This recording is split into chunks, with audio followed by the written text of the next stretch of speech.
Welcome to KwikClick, where customers can buy, share, and earn. Meet Sam. Sam owns an e-commerce business that sells athletic shoes and running gear. Sam wants to increase her sales without increasing marketing spend, so she decides to list her products on KwikClick. On KwikClick, her loyal customers can get paid for sharing her products with their friends. Sam uploads her products to the marketplace, just like she would on Amazon or Shopify. Meet Laura. Laura is in the market for a new pair of shoes and comes across Sam's brand on the KwikClick marketplace. Laura is able to purchase the shoes and check out like she would on any other e-commerce site. After purchasing, Laura receives a unique quick link that she can share with friends to begin earning quick cash. Her friend Jessica opens Laura's quick link on her phone and purchases the pair of shoes. Because Jessica purchases using Laura's quick link, Laura receives quick cash in her account. After purchasing, Jessica can now share her own quick link and begin earning quick cash as well. But KwikClick is more than just your typical referral or affiliate platform.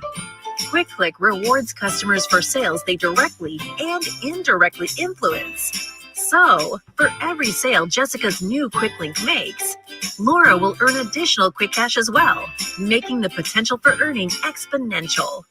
Laura and Jessica can transfer their quick cash balance to their bank account at any time, or can even use quick cash to make additional purchases in the app. Meanwhile, Sam can just watch as the sales roll in. Best of all, she doesn't have to worry about costs, since she is only spending marketing dollars when actual purchases are made. Start buying, sharing, and earning today at KwikClick.com.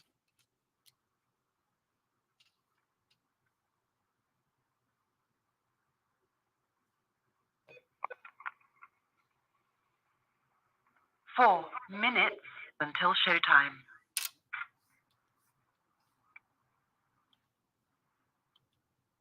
Welcome to KwikClick, where customers can buy, share, and earn. Meet Sam. Sam owns an e-commerce business that sells athletic shoes and running gear. Sam wants to increase her sales without increasing marketing spend, so she decides to list her products on KwikClick. On KwikClick, her loyal customers can get paid for sharing her products with their friends. Sam uploads her products to the marketplace, just like she would on Amazon or Shopify. Meet Laura. Laura is in the market for a new pair of shoes and comes across Sam's brand on the KwikClick marketplace. Laura is able to purchase the shoes and check out like she would on any other e-commerce site. After purchasing, Laura receives a unique quick link that she can share with friends to begin earning quick cash. Her friend Jessica opens Laura's quick link on her phone and purchases the pair of shoes. Because Jessica purchases using Laura's quick link, Laura receives quick cash in her account. After purchasing, Jessica can now share her own quick link and begin earning quick cash as well. But KwikClick is more than just your typical referral or affiliate platform. KwikClick rewards customers for sales they directly and indirectly influence. So, for every sale Jessica's new quick link makes, Laura will earn additional quick cash as well, making the potential for earning exponential. Laura and Jessica can transfer their quick cash balance to their bank account at any time, or can even use quick cash to make additional purchases in the app. Meanwhile, Sam can just watch as the sales roll in. Best of all, she doesn't have to worry about costs, since she is only spending marketing dollars when actual purchases are made. Start buying, sharing, and earning today at KwikClick.com.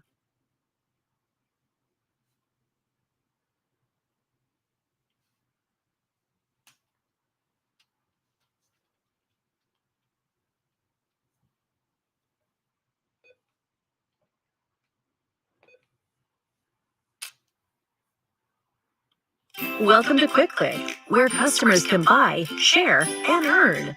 Meet Sam. Sam owns an e-commerce business that sells athletic shoes and running gear. Sam wants to increase her sales without increasing marketing spend, so she decides to list her products on KwikClick. On KwikClick, her loyal customers can get paid for sharing her product with their friends. Sam uploads her products to the marketplace, just like she would on Amazon or Shopify. Meet Laura. Laura is in the market for a new pair of shoes and comes across Sam's brand on the KwikClick marketplace. Laura is able to purchase the shoes and check out like she would on any other e-commerce site. After 1 purchasing, minute Laura receives a until unique showtime. Quick Link that she can share with friends to begin earning quick cash. Her friend Jessica opens Laura's Quick Link on her phone and purchases the pair of shoes. Because Jessica purchases using Laura's Quick Link, Laura receives quick cash in her account. After purchasing, Jessica can now share her own Quick Link and begin earning quick cash as well.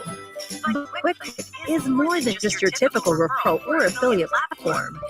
KwikClick rewards customers for sales they directly and indirectly influence. So, for every sale Jessica's new Quick Link makes, Laura will earn additional quick cash as well, making the potential for earning exponential. Laura and Jessica can transfer their quick cash balance to their bank account at any time, or can even use quick cash to make additional purchases in the app. Meanwhile, Sam can just watch as the sales roll in. Best of all, she doesn't have to worry about costs, since she is only spending marketing dollars when actual purchases are made. Start buying, sharing, and earning today at KwikClick.com.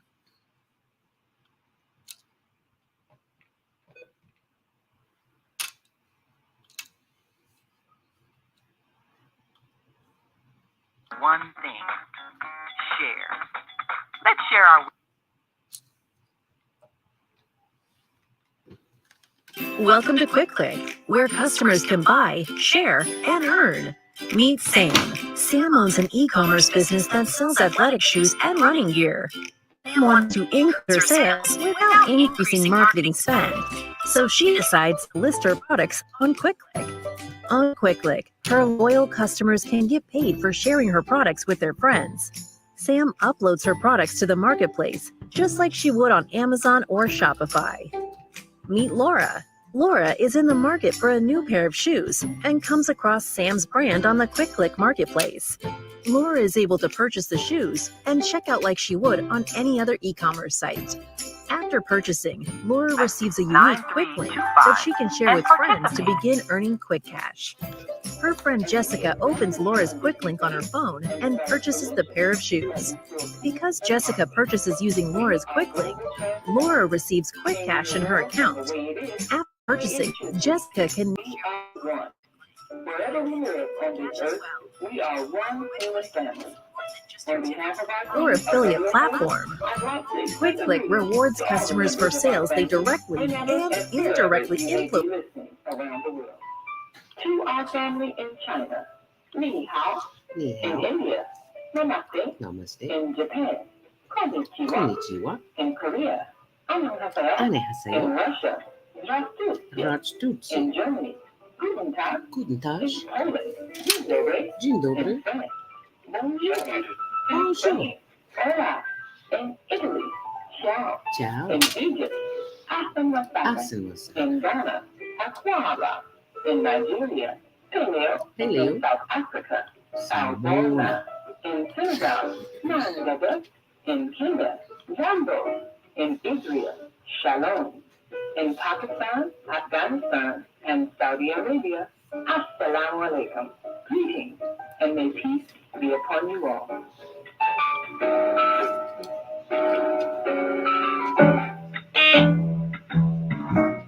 The Female Solution Global Radio TV show invite you to an invigorating conversation with our team of hosts Monday through Friday, 7 a.m. to 9 a.m. Central Time. Start your week with Monday Morning Mindfulness with Zelda Speaks. Tuesdays, Self-Care with Jody Susan. Wednesdays, Repairing Broken Families with Naima Latif and co-host Kareem Hamid. Thursdays, Soulful Solutions with Dr. Debbie Green.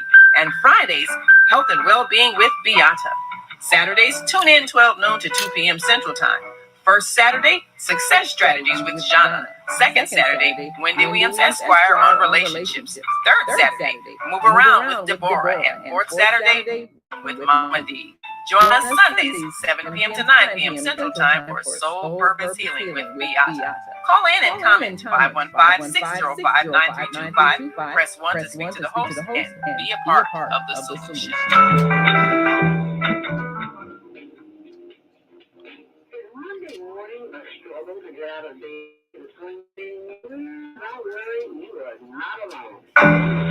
Stimulating and mindful conversations on higher learning with Zelda Speaks for your Monday morning mindfulness session on Blog Talk Radio, the Female Solution. Mondays, 7:30 to 9 a.m. Be sure to bring your ideas, thoughts, comments, and suggestions. Also, if you'd like to be a guest on the show, visit ZeldaSpeaks.com and give us your info. We'd love to have you. Experience mindfulness moments with the mindfulness/stress relief coach, Zelda Speaks. And thanks for sharing the mindfulness moments with us today. Stay on purpose, stay empowered, and stay tuned to the next session of mindfulness on higher learning with Zelda Speaks. And this is a mindful day. Thanks for listening. Grand Rising. And thank you so much for joining us this morning on the Female Solution. Welcome to Monday Morning Mindfulness. We're just here to start your day with a fresh perspective and give you something to look forward to during the week, despite all the challenges that you may have on a Monday morning. Today is Monday, May 16th. 2022. Happy birthday, born day. If you're celebrating a birthday, we're celebrating it with you. And let us always keep in mind the sick and shut in and the incarcerated and the non-believers who have just given up hope when you don't have to, because hope is always right around the corner. Just gotta stay steadfast. And that's what this session is all about, to empower you. Coming up at 7:15, we meditate to activate the power within. Because you got so much power, you don't even know it. They know it, but you don't know it. So we're going to show you how to activate that. Coming up at 7:15.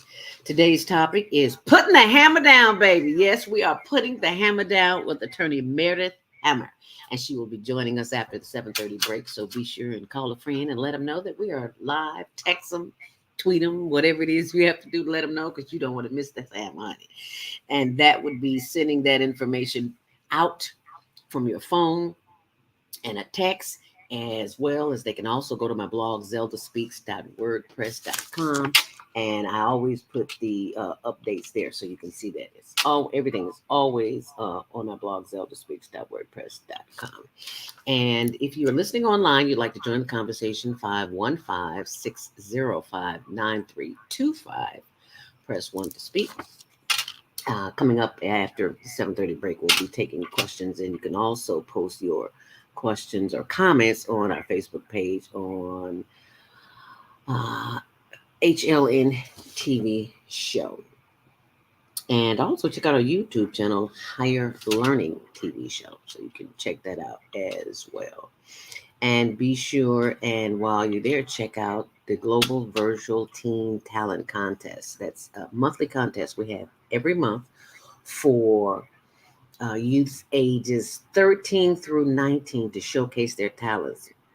Sing, dance, act, rap, spoken word, director, videographer, photographer, cinematography, anything in the arts that will help increase our talents of our children. And in honor of that, we're doing this month, we're doing the Katie Robbins My Mom Scholarship. And that is on the last Saturday of every month from 12 noon until 1 p.m. And for youth who want to participate, you can also find that information on our website, higherlearningnetwork.org, and also on our link tree, higherlearningnetwork.org. And did I mention that our homeless project on Instagram, where we donate butane, lighter fluid, charcoal, food, whatever they need in Tent City. And I want to thank you personally for all of the donations and kind words that you have been sending out, because it shows that you care. So we appreciate that. And please keep caring and sending those tax-free donations and to tax-deductible donations to higherlearningnetwork.org. And let's continue to support our children, because they need to know that they are loved and they are needed and they are appreciated. So you be sure and share that information. And this is where they can send their email, HLNTVshow@gmail.com if they want to participate. Okay. So just wanted to share that with you this morning. And if you are online, you know that it is always a challenge getting out the door on a Monday morning. And that's exactly why we give you traffic if you are headed out and about this morning. So, traffic is sponsored by Karen Kelly of itex.com. If you are an owner or entrepreneur in need of business services or anything you can think of, if you can buy it at Walmart or eBay or Etsy or any of the other platforms, you can buy it at iTex. And this is the bonus. You could travel too. I love staying in hotels where I don't have to pay anything. That's one of the bonuses. Bought a car, bought equipment, anything you can think of anywhere else, it's at iTex. Plus, you get a $100 bonus to go shopping immediately if you mention my name, Zelda Speaks, Zelda. And why do I say that? Because of Richard Piggy. Remember Richard Piggy? Well, that was one of my instructors in Columbia College. And Richard was he was just a funny kind of guy. What can I say?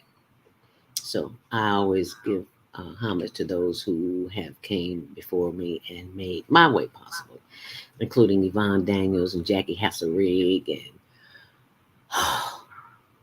LaDonna Tittle, your Tittle in the Middle. Bonnie DeShawn taught me everything I knew outside of the radio station. So kudos to all my sisters. So with that said and done, this show is sponsored by Karen Kelly of itex.com. Stop paying for anything when you could be getting it free because it's at iTex. And Karen Kelly will give you the hookup. All you got to do is mention my name, and there you go. Alrighty, no delays reported on the expressway as we take a look at your traffic. It is Monday Morning Madness, and it is crazy outside, as it always is. But let me tell you a little bit about what's going on the expressways. On the Kennedy inbound, it is 38 minutes 29 on the reverse. There's normal construction delays from Manheim. Expect delays there, bumper to bumper, of course, on the Monday morning. On the Edens inbound, it is 27 minutes inbound, Lakewood to the junction, 21 on the reverse.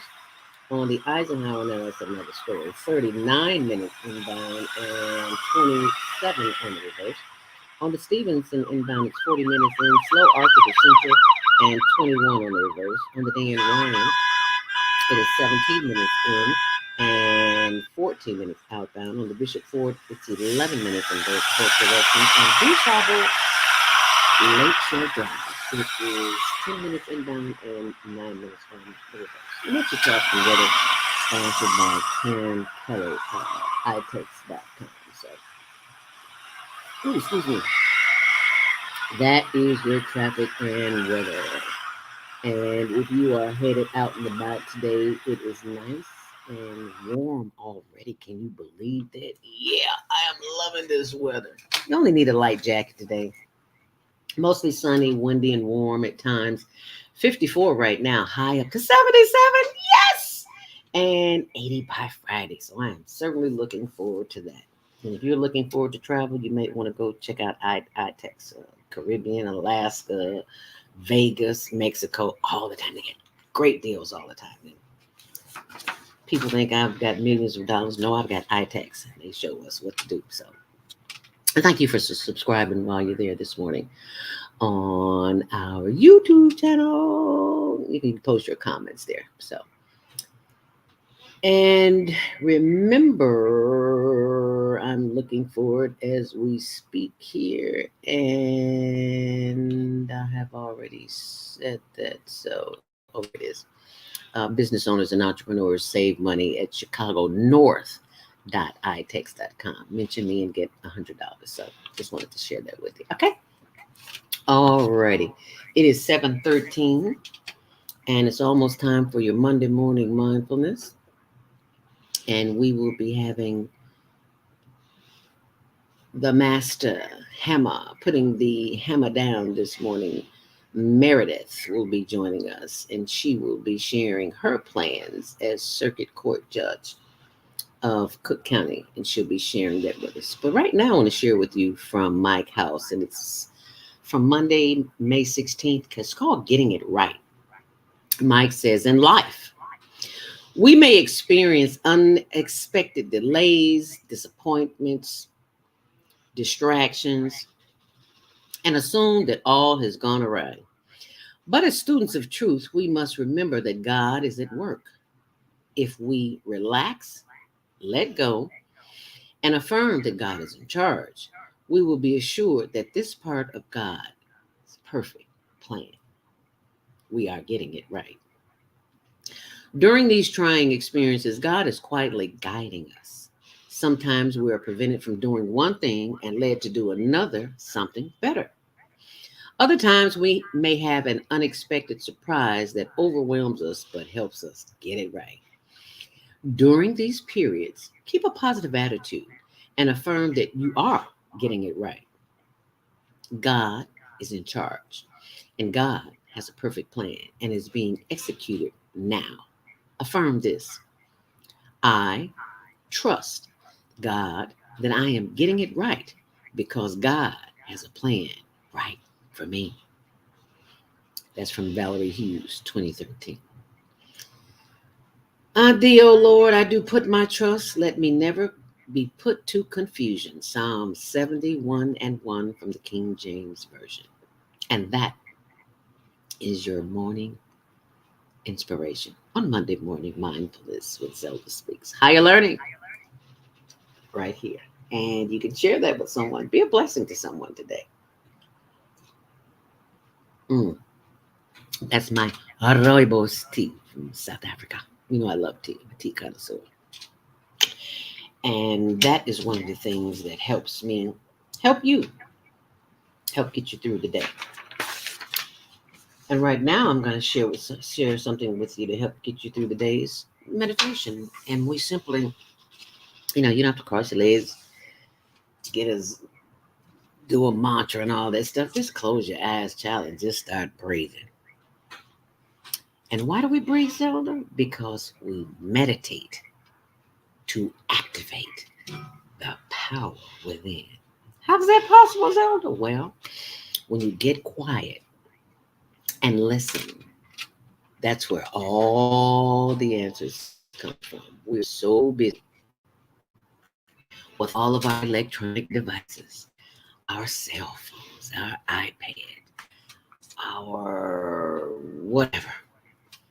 And it's all a distraction. If we spend, every month, every week, I think it is, because that's when I get mine, they'll give you a little text on your phone, give you an update that tells you your time, how much time you spent during the week on the phone. And every week mine is going down like an hour. And I was like, oh, that's good. Less radiation, less activation of the 5G, and more time for space within. That is the quiet time that will keep you centered in times of chaos and confusion. So that's all meditation is. Opportunity to activate that which is divine within you. So we're going to sit up straight in our chairs, feet flat on the floor, and nothing in our hands, and nothing in our arms, and nothing in our mind, but that of breathing. As we begin the process, let us inhale. Just breathe.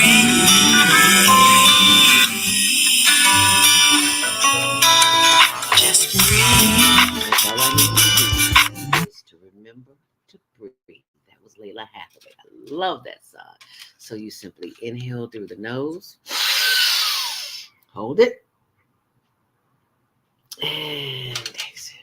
How simple is that? You're simply breathing in and breathing out, but you're breathing in through the nose so you can get a deeper fill up those lungs and feel your chest expand, feel your stomach inflate. As a matter of fact, put one hand here, your left hand here, your right hand on your stomach and inhale. And exhale. And why are we doing this, Zelda? Because I said so. Oh no, you're saving yourself. Save yourself. Save yourself. Save yourself. Inhale deeply. The head chakra, the heart chakra, and all of that. You simply breathe in. Hold it.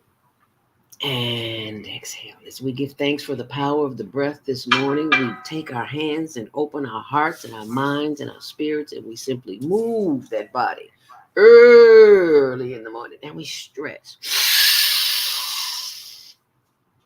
And we exhale. Oh, does that feel good? Oh, yeah. Rotate those shoulders. Backwards and now forwards as we inhale deeply. This is what is referred to as Monday morning mindfulness meditation. As I grab the back of my chair, and you can turn around any kind of way you can just to twist that body, to wring those inner organs out. Give them a little motion this morning. Oh, yeah, that stress feels good as you exhale. Inhale again. And turn to the side and stretch a little bit more. Yep. Like we're wringing out the clothes from the laundromat when the laundry washing machine didn't wring your clothes out. And then you got to wring them out by hand. That's what we're doing. We're wringing out our inner organs, our intestines, and spine, spleen, liver, gallbladder, all that stuff. It appreciates you. Yeah, because it works effortlessly. And you don't even know it. All you have to do is simply breathe in. Don't do that, Tony. I'll turn it around so people can see how crazy you look this morning. As you inhale deeply. Hold it.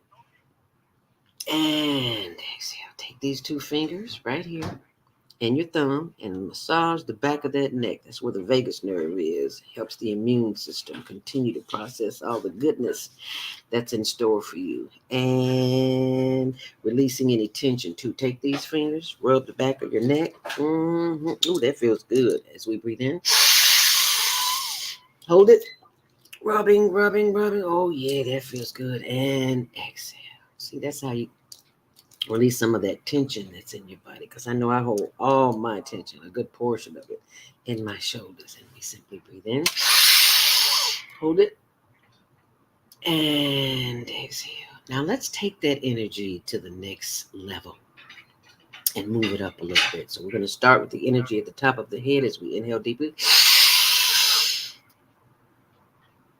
And as we exhale, see the energy moving down from the head chakra, down through the face and the forehead and landing on the shoulders as we inhale deeply. Bringing the breath, the power of the breath down through the shoulders and the arms as we stretch and stretch and stretch. Giving thanks for the power of the breath as we inhale once more. And as we exhale, bringing that energy on down through the solar plexus, the chest, the sides, the hips, the stomach, and the buttocks, and the thighs as we breathe in. And as we breathe out, moving that energy down through the knees and the legs and the ankles and the arches and the insteps as we inhale deeply. Excuse me, as we exhale, sending more love, light, and energy down through the ankles, the top and the bottom of the feet and the toes. Feel free to wiggle those toes as you close your eyes, because you should not be looking at me, but the inside of your eyelids as we inhale deeply. And exhale. Giving thanks for the power of the breath, as it is speaking to the toes right now, and we are wiggling the toes as we inhale, bringing that energy back up from the feet, through the ankles and the legs, the shins and the knees and the thighs as we inhale deeply. Bringing more love and light and energy back up through the buttocks and the back and the sides and the arms and the shoulders as we move them and give thanks for movement, because someone somewhere is unable to move on their own. And look at you moving all on your own. What a blessing. May not seem like much now, but if you cannot move, you completely understand. As we inhale deeply. And as we exhale, bring the head forward, chin to chest, and slowly rotate that head to the side and around to the back. Slow down, moving too fast. You should be moving in little increments. Yeah, bring it around to the right and to the front. Head up, inhale deeply. Hold it. And as we exhale, bring the chin back down, chin to chest. Slowly rotate to the right. Slowly. Yeah, just feel the increments. Just feel the stretch. Don't be in a hurry. Enjoy it. Yeah. Oh, yeah, that feels good. And bring the head back up. Inhale deeply. And look to the left as far as you possibly can, feeling a stretch in the right side of the neck. Does that feel good? Yeah, it does. Bringing the head back. Inhale deeply. And looking to the right as far as you possibly can, feeling the stretch in the left side of your neck, where you watch greedy people eat early in the morning. Oh, did I digress? Okay. I tease them all the time. We tease each other. Pay me no mind. Oh, and bring your head back and inhale. And just sit with that breath. How does that feel? This is the opportunity for you to speak to your inner organs this morning, because they're listening and they're waiting for you to acknowledge their presence. And how do you do that? Through the power of the breath. You simply say, thank you, my heart, liver, and lungs, for doing what you do effortlessly without any interference from me.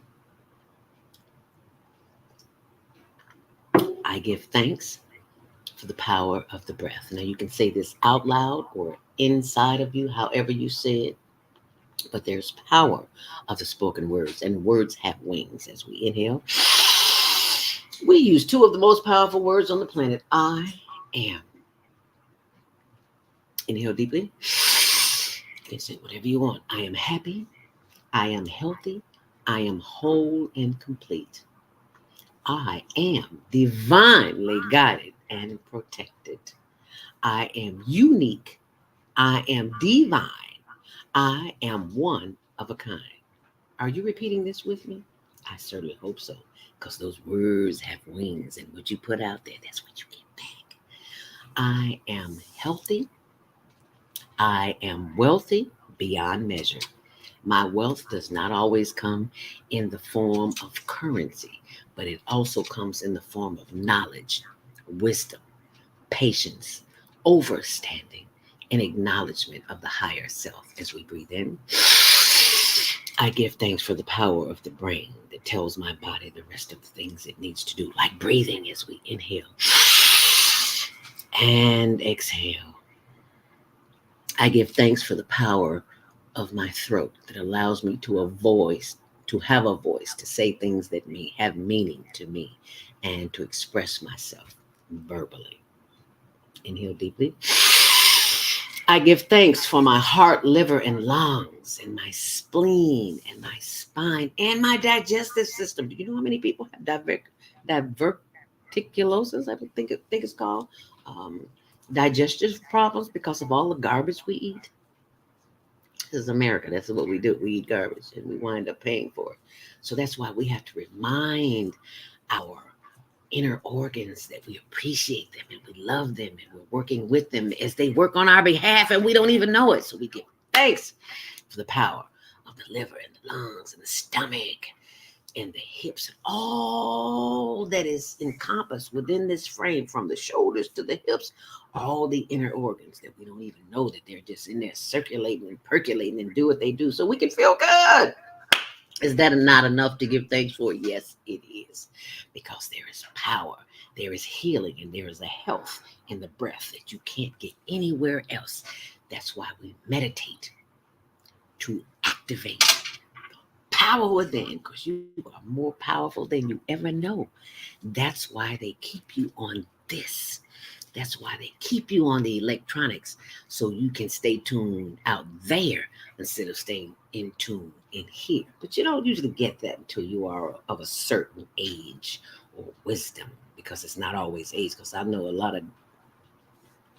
Anyway, thank you for sharing that experience with me this morning, because it is your breath that will save you. So when you are attacked mentally, physically, or emotionally, you simply go here.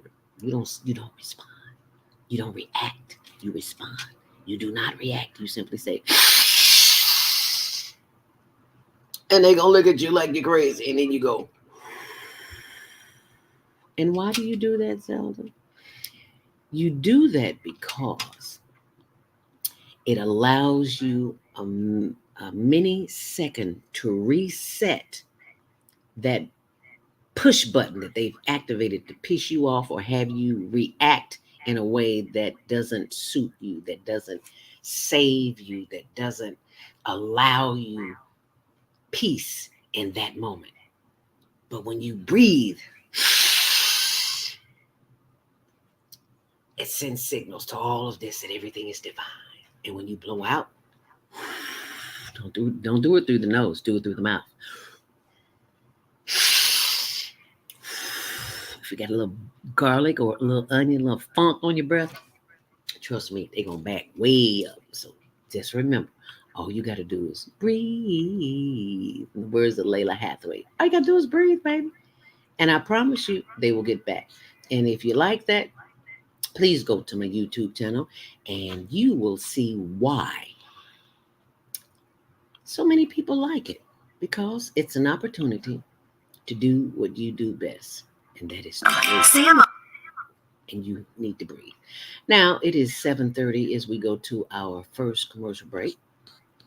I would just like to tell you just a little bit about this before I share it with you. We have been, when I say we, at the Higher Learning Network, we have been business sellers on Amazon for some years. We made enough money to hire a grant writer to get grants for the organization to do the community work that we do. But then we ran across KwikClick. Thank you, Jody Susan. And KwikClick is an app that pays you when you purchase. So we have money in our account now, and we are sharing this with everybody, because when you find out something good, you need to share it. So that's what we're sharing. So the updates are always on our blog, but in the meantime, in between time, enjoy this. Welcome to KwikClick, where customers can buy, share, and earn. Meet Sam. Sam owns an e-commerce business that sells athletic shoes and running gear. Sam wants to increase her sales without increasing marketing spend, so she decides to list her products on KwikClick. On KwikClick, her loyal customers can get paid for sharing her products with their friends. Sam uploads her products to the marketplace, just like she would on Amazon or Shopify. Meet Laura. Laura is in the market for a new pair of shoes and comes across Sam's brand on the KwikClick marketplace. Laura is able to purchase the shoes and check out like she would on any other e-commerce site. After purchasing, Laura receives a unique Quick Link that she can share with friends to begin earning quick cash. Her friend Jessica opens Laura's Quick Link on her phone and purchases the pair of shoes. Because Jessica purchases using Laura's Quick Link, Laura receives quick cash in her account. After purchasing, Jessica can now share her own Quick Link and begin earning quick cash as well. But KwikClick is more than just your typical referral or affiliate platform. KwikClick rewards customers for sales they directly and indirectly influence. So, for every sale Jessica's new Quick Link makes, Laura will earn additional quick cash as well, making the potential for earning exponential. Laura and Jessica can transfer their quick cash balance to their bank account at any time, or can even use quick cash to make additional purchases in the app. Meanwhile, Sam can just watch as the sales roll in. Best of all, she doesn't have to worry about costs, since she is only spending marketing dollars when actual purchases are made. Start buying, sharing, and earning today at KwikClick.com. And for your free consultation, go to info@higherlearningnetwork.org. What if you could live to be 120 years old and remain active, healthy, alert, and vibrant? Our bodies can now share her own. that are constantly rejuvenating. So if we take proper care of ourselves, we can literally defy aging. Join us every Tuesday from 7 a.m. to 9 a.m. Central Standard Time to learn about self-care from Dishonor Essentials on the Female Solution Blog Talk Radio Show. Learn how to help your body and yourself feel rejuvenated each day through proper nutrition, sleep, frequency medicine, and many unconventional methods of self-care. I'm Jody Susan. Join me and my amazing guests by calling in at 515-605-9325 and press 1 to speak. We'll help you achieve a breakthrough in your health today.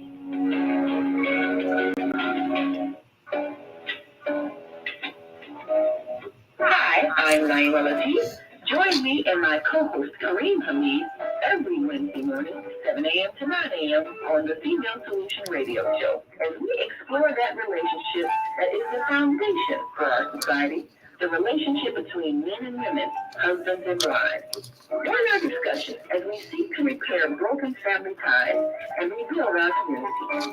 Listen online at www.blogtalkradio.com/the-female-solution. Call in and comment 515-205-9325. Press 1 to speak to our host. Or you can join us live on Facebook at www.facebook.com/the-female-solution.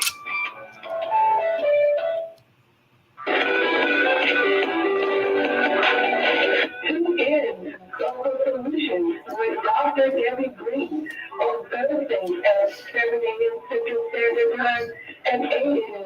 Eastern Standard Time to hear great topics and stories on grief and turn it into victory. Join Dr. Debbie Green in the stories of triumph and learn how to overcome. You are not alone in your life, and there is hope in the darkest hours. This is your time to learn strategies and solutions to improve your life. It's your time. So join Dr. Debbie Green with Global Solutions and call in on Thursday at 7 a.m. Central Standard Time and 8 a.m. Eastern Standard Time at 515-605-9325. And comments and questions.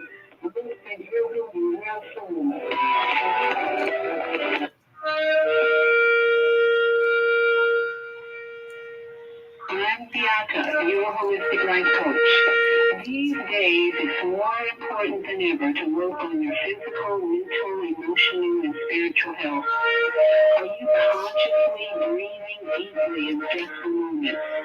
Do you have a plan or daily routine to maintain balance in your awesome body? Are you struggling to be disciplined in your eating habits? When you partner with me, I'll help you develop a personalized health plan that works for your particular lifestyle. You can find out more about me at yourholisticlifecoach.com, where you can also review my 3-step protocols to guide you to abundant health. That's yourholisticlifecoach.com, and I'm Bianca. And that is your weekly lineup here on the Female Solution. Welcome back to Monday Morning Mindfulness. And today's topic is with attorney Meredith Hammer, for judge of the Circuit of Court of Cook County. And we are being joined by her live right here, right now. Grand Rising Queen. Thank you so much for joining us this morning. Thank you so much. Welcome. I appreciate you welcoming me to join your show. I was doing the mindfulness breathing just before. Thank you for that. I needed it. Oh, really? I mean, the campaign trail is hectic. Yes. I'm losing my voice, so I'm trying to stay focused, but it's we have like 44 more days, so it's heating up. So I needed to take that moment and breathe. Breathing is crucial, and that's one of the things. I don't know how you do it. I really don't. I've had the blessing of being on the media team for Dr. Willie Wilson, and he works 16-hour days. I can't do 16-hour days. I don't have that kind of energy. So I salute you, my sister. I don't know how you do it, but keep doing what you're doing. and keep putting the hammer down. Thank you. Put the hammer down, baby. When I saw you, I was like, I've seen her before, not in her courtroom, but I have seen her. Well, I probably, a lot of people tell me that, and I think I met you with another mutual friend and candidate, maybe, I don't know, Dorothy Brown, maybe, I think I had your name in my phone actually from a previous time where we may have connected. So, and I am certainly, I've been campaigning for almost a year, well, probably a year back since June of last year. I wanted to get out early. I think it's important that people get to know their elected officials, the people they're going to put on the bench. I'm an attorney now, but I'm not on the bench yet. And I've been getting out there and putting my name out there and my qualifications. I'm all on social media. And I've been doing a lot of shows like this and, just reaching out to the community, to my community. So I am super excited to be on the journey. So I think that's a lot of what keeps me going is just meeting the people, engaging with people. They give me energy. It is a lot, but I said I was going to enjoy the journey when I first started, and I really have. I do have to take, vitamin D regularly and do my breathing and getting out and just taking some time for self-care. And visiting my family. I'm originally from Indianapolis, so I was at home and visiting my dad last week, just to make sure he's good because that gives me peace of mind. When I make sure my 84-year-old father his name is Wade Hammer. He is the best dad, father. I get emotional talking about my dad because he is wonderful. He really is. And my mom chose well. I say that my mom, she passed away a couple years ago. And so, it's always a little bit emotional for me to think about them and, think about, I grew up when she passed away. I was well loved, even though I was 49 years old. I just was raised well and loved well. I had two amazing parents, and my family was my mom was just wonderful. She was exceptional. And just a great mom. She gave me a gavel when I first graduated from law school over 20 years ago. I have it. It's sitting over here all the time. Really? Yeah, the vision was back then to become a judge. Wow. I know. You became a lawyer. Yes, ma'am. Wow. Insight into the future. That's how she was. That's how she was. And, I've been really running ever since. We had a vision and, went to law school, and I have been a lawyer for over 20 years. And, just my path has really just been guided. God has guided my path. Wow. And it's still guiding me. So yeah, I can talk, Ms. Zelda. I don't want to take over your show. Please I'm an attorney. I'm so glad you said that because we get guests that we have to really spoon feed them. So I'm glad to see that you're one of those people. I enjoy, like I said, I saw you on before and I was, got a sense of your vibe and how you're doing things, and I appreciate it. Thank you for all you do. Thank you. But yeah, I've been an attorney for over 20 years. I work in the area, currently in the area of probate work. I do probate work, and which deals with wills. So when a loved one passes away, and there's a house, for example, we have to go to probate court. But I like to protect the family assets through advising and counseling on trust and estates planning. A lot of people don't know about that. It's big. Trust from reading Walter Payton's book. Okay. And I was like, wow. So his granddaughters will be taken care of. It's called generational wealth. Yes. And we generational wealth. Well, I shouldn't say until today. That's right. We're becoming more informed as we should, taking more responsibility for that, and that meaning generational wealth and protecting it. We need to become more informed. You know, we're in the age of, I'm hopeful we're in the age of a post-pandemic world. So the pandemic really did force the issue with,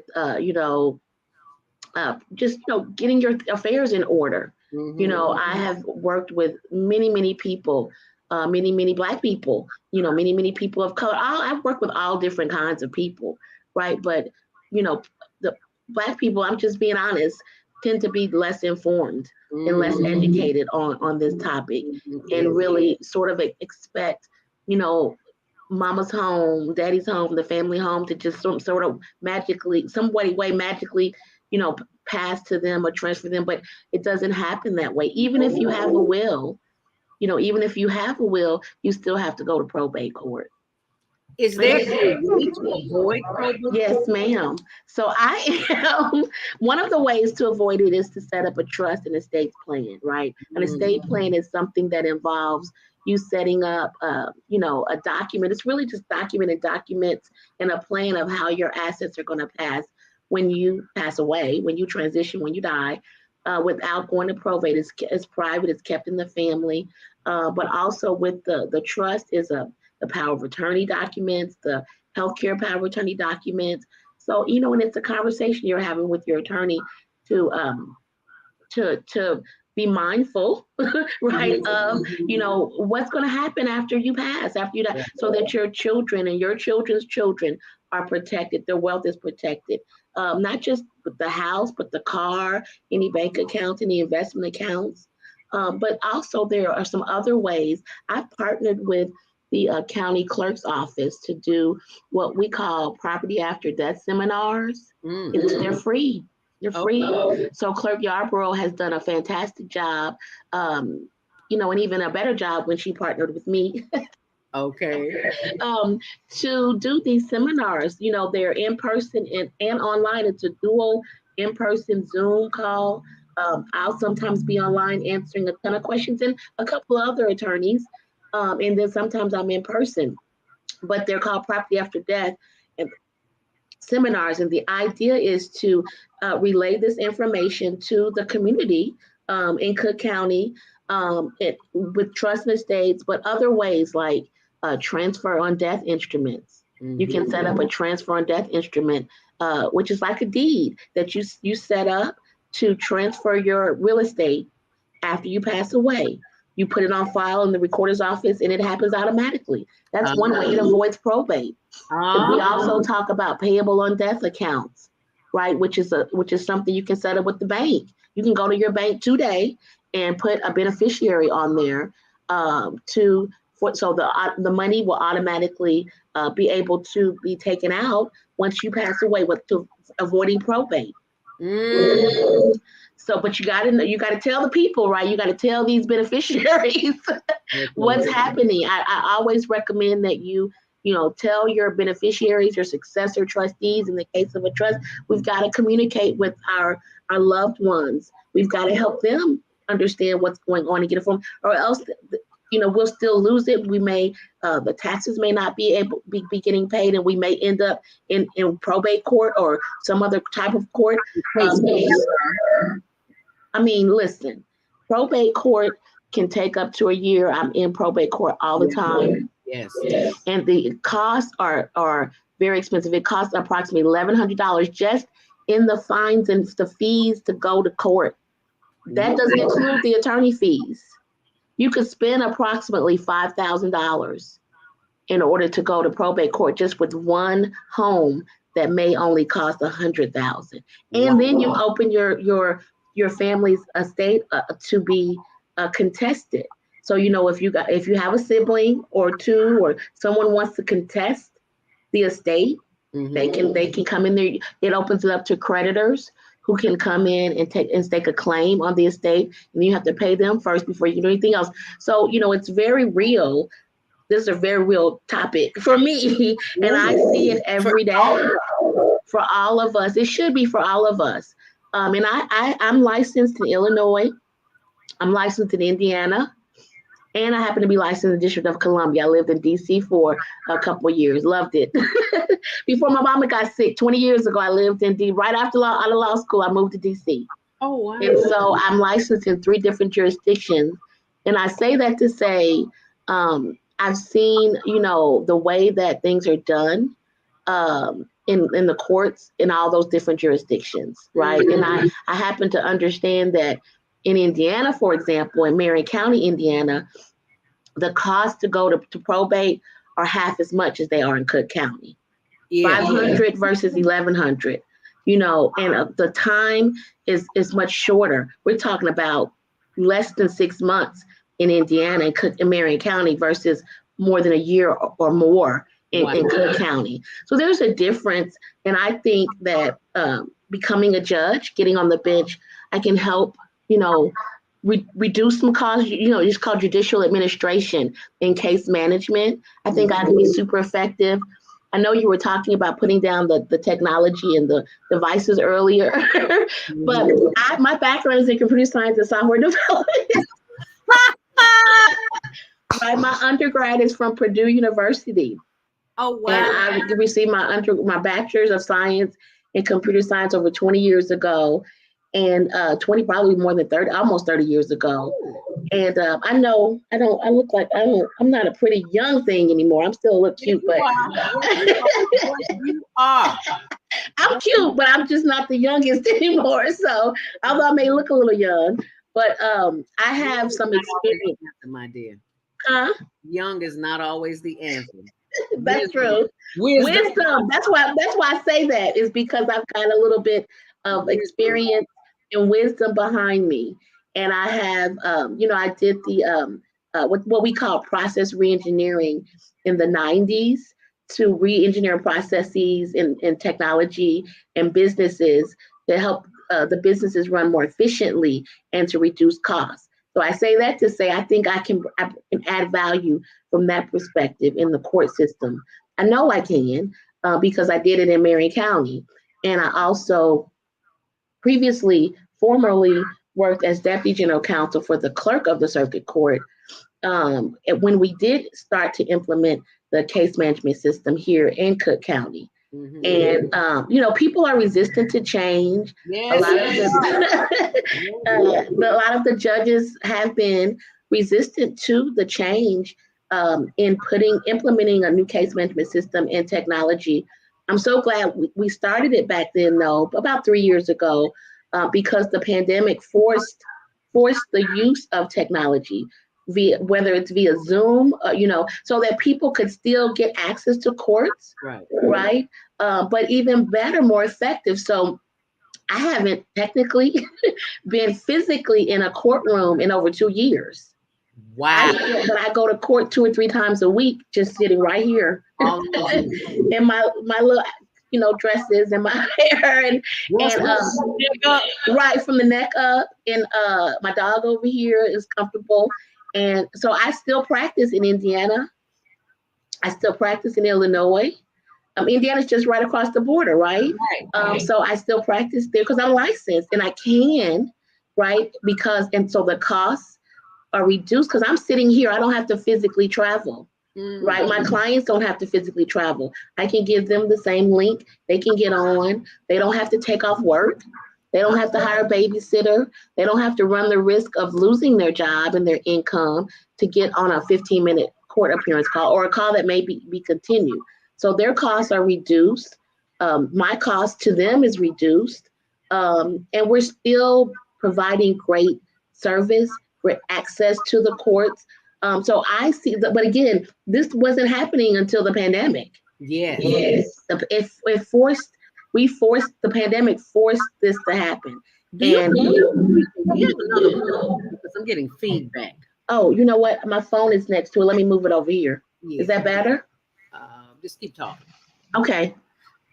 So I have some ideas along those lines about just using technology to better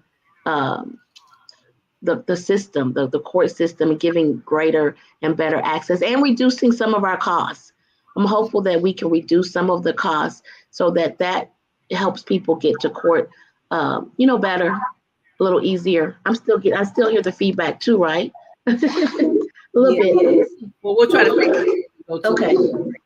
If you got more than one window open, just close it.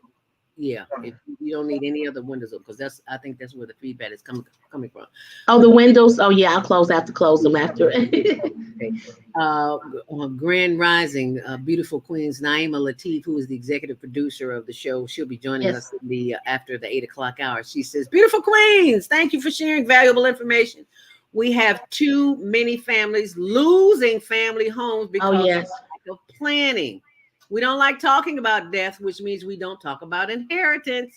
And how do we change that behavior in families? So how do we do that?" I think we just keep talking about it. We keep being sensitive. I've had a lot of family members, let me just say this. I'm being honest, right?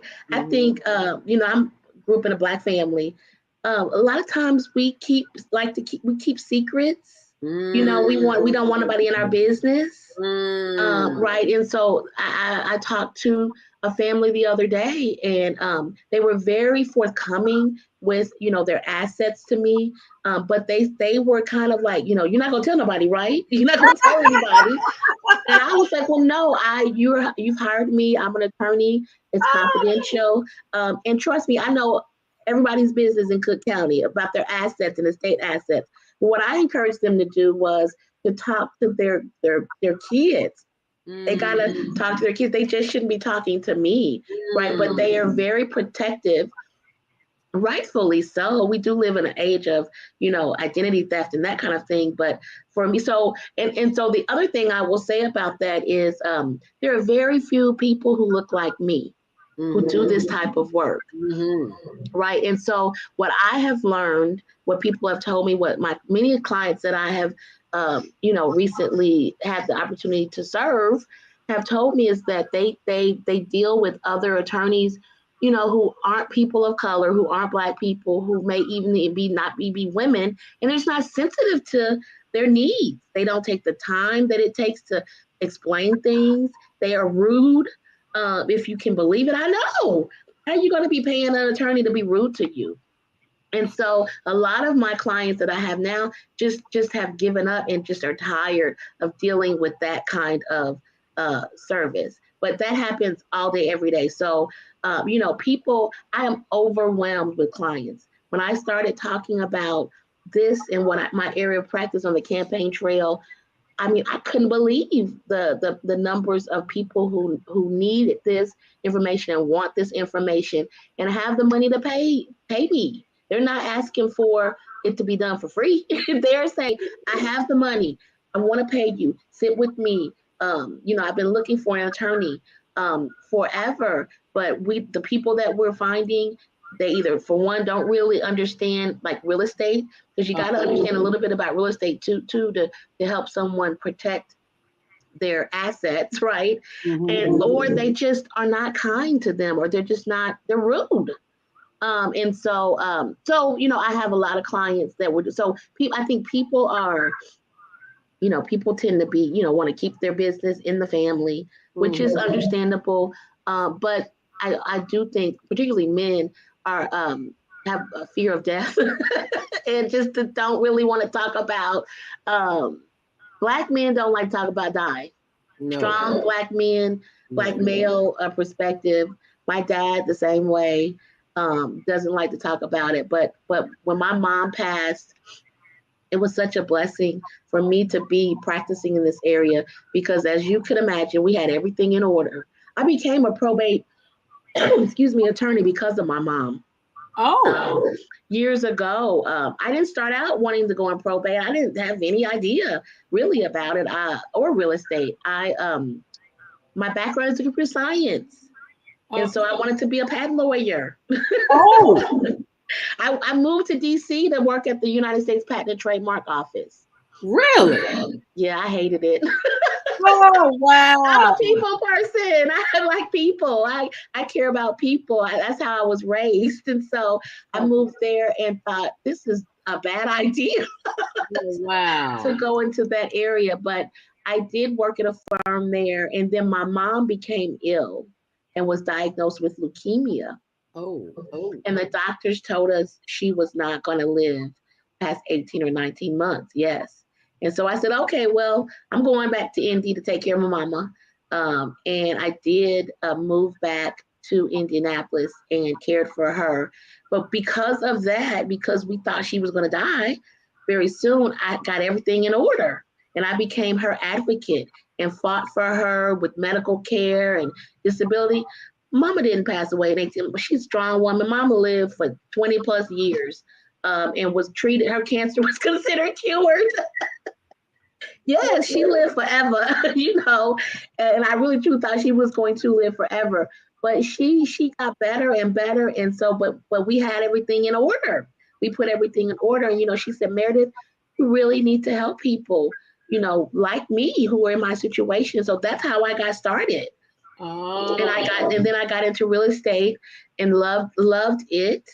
So I really kind of stumbled upon my calling, I will say, and have lots of real estate. I saw a way, as an aside, to create opportunities for my community through real estate, which was, I think, another untraditional path that I chose.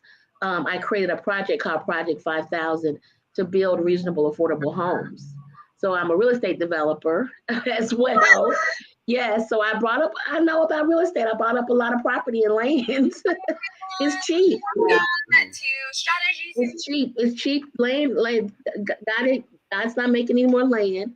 So we got to find ways to get it, cheaply and inexpensively. So I bought lots and started building homes on them. Wow. Reasonable, affordable homes. It created jobs. It built wealth. And then of course I help those homeowners to protect the wealth and pass it down. And so I started doing that. I really took Mom's advice to heart and started, helping people to build and protect generational wealth. And so that's how I stumbled into probate and real estate and trust and estates planning, keeping in mind from all those years ago that wanted to be a judge at a certain point. And lo and behold, I'm here. I'm learning there aren't too many lawyers, like I said, who look like me, and even fewer judges who are on the bench. I mean, that is more of us than anybody else. We really do need to have somebody there. Representation matters, so much. Yes, it does. How to create generational wealth. That is the conversation topic this morning. And we're going to take our first commercial break here at 8:01. We're just a little bit behind time, but that's okay. And we'll be joined by our executive producer in a little while, probably after 8:30.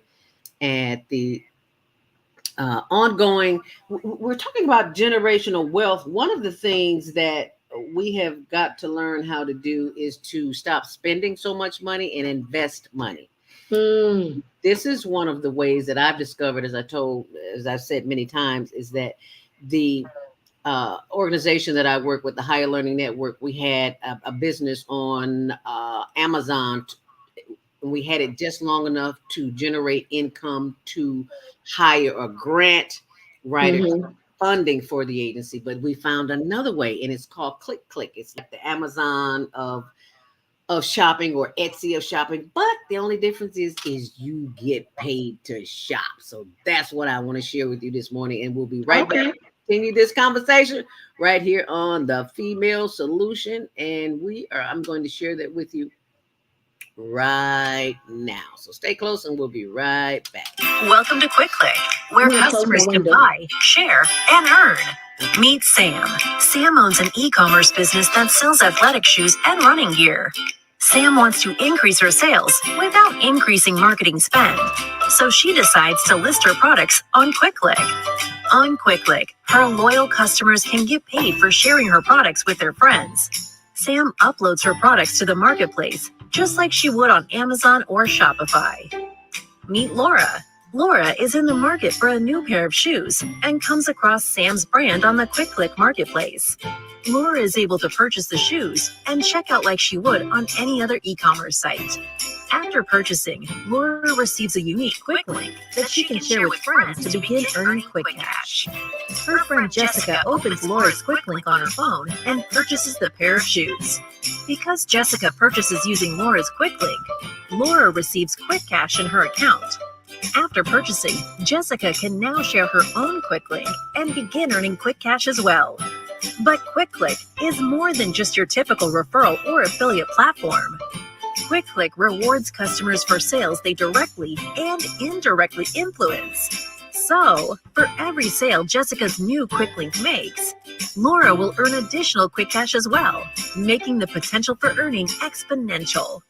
Laura and Jessica can transfer their quick cash balance to their bank account at any time, or can even use quick cash to make additional purchases in the app. Meanwhile, Sam can just watch as the sales roll in. Best of all, she doesn't have to worry about costs, since she is only spending marketing dollars when actual purchases are made. Start buying, sharing, and earning today at KwikClick.com. For a free consultation, just email us info@higherlearningnetwork.org. About finances, family, health, job, relationships. Are you in pain? Do you feel stuck? If you answer yes to any of these questions, help is available. Don't worry, you're not alone. It's part of the human process. You feel this way because you haven't mastered the voices in your head. Snow Hike just down to earth, solid, workable tools and techniques that you can practice daily. It's really food for the soul. Whether you want to learn how not to worry about anything, reverse type 2 diabetes, publish a book, promote your product or service, or just make extra money. Take advantage of the deal of the day. Go to GlobalSpeaks.com or call 212-409-6619. Mention promo code The Female Solution and get free shipping. That's GlobalSpeaks.com or 312-409-6619. Stop worrying today. Visit GlobalSpeaks.com. Do you want to live in a world without war? Join our World Peace Movement. Helping culture, world peace, and restoration of life transcend culture, religion, ideology, and other boundaries to achieve peaceful harmony in the global society.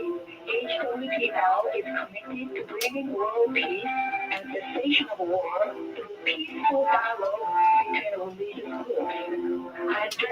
groups.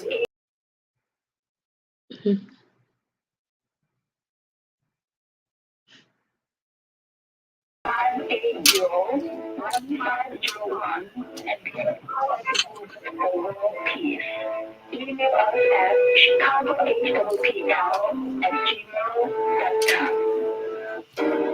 And we are back on the Female Solution live on Monday Morning Mindfulness. And I am joined by our very own, excuse me, putting the hammer down this morning, attorney Meredith Hammer. And just to let her know how much we appreciate her, we just want to give her a little tidbit of this.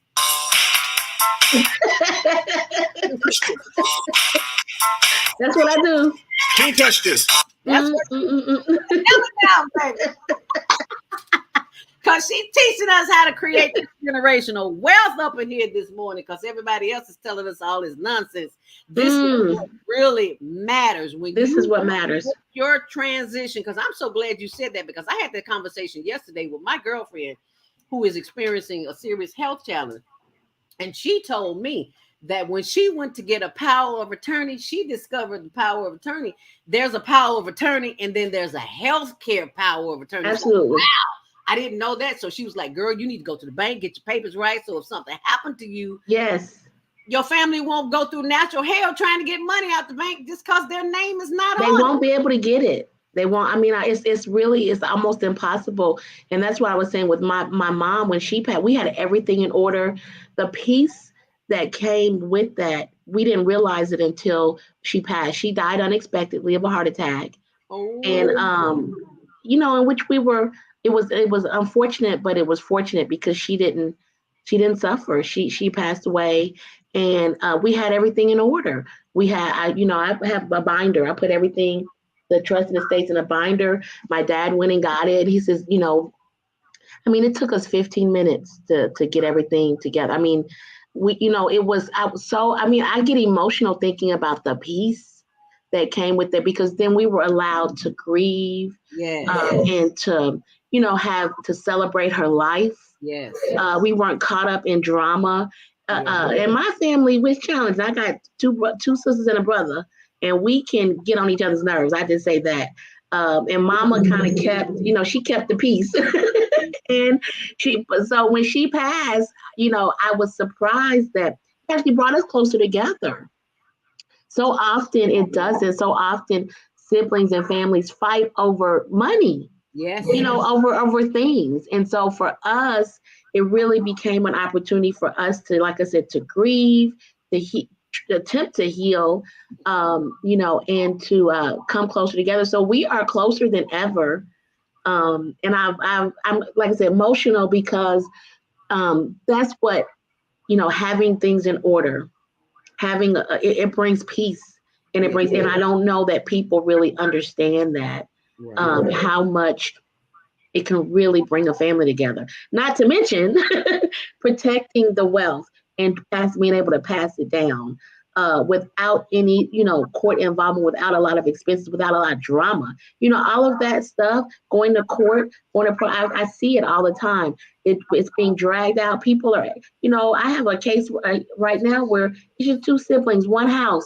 Their mama died without a will almost a year ago. This brother and sister are fighting over nothing. It's just drama. It's just, they're emotional, because when you lose your parent, it's like you lose the control. And so people start grabbing.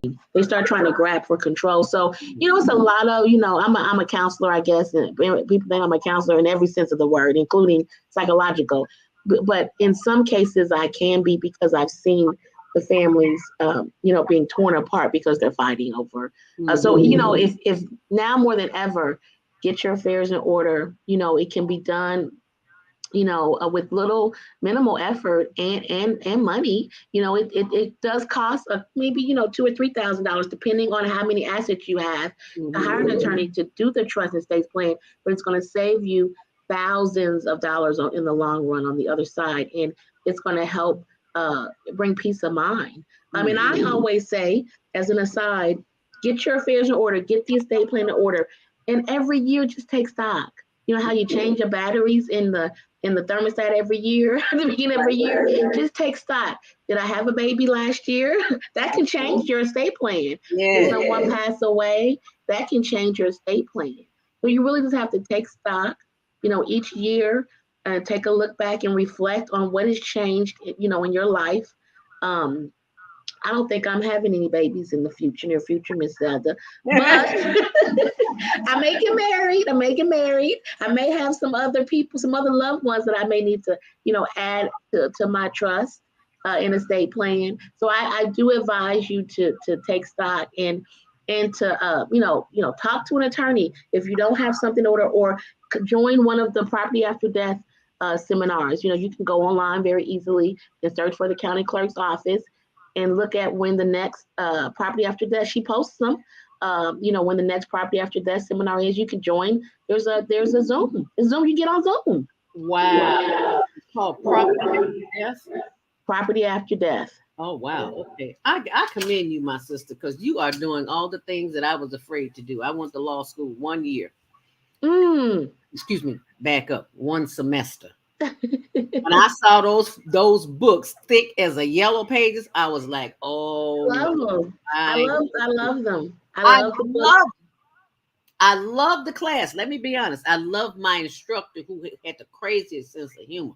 But all that reading, it was like, and get this. I didn't feel it. I gotta feel something, and I wasn't feeling it. And it was like my sister wanted me to go to law school. She wanted me to go to real estate school. I saw real estate 6 months. I was selling to people who couldn't afford it. Yeah. And that bothered me. I got to Yes. sleep at night. So I couldn't do real estate. I sold insurance for 6 months. I couldn't do that because I'm selling to people who couldn't afford it. And they were I was like, let me go somewhere and do something else because ain't none of this working out for me. But right now, we got some people on the phone that want to talk to you, girl. Okay. 9325. Press 1 to speak. Let's take some calls. 706-202 Grand Rising. You are live on the Female Solution. And I do believe that's one of our regular callers, our elder, Baba Kwame Sunhorse. Okay. Is that you, Baba Kwame Sunhorse? Grand Rising. And Grand Rising to your attorney guest. Hi, hello.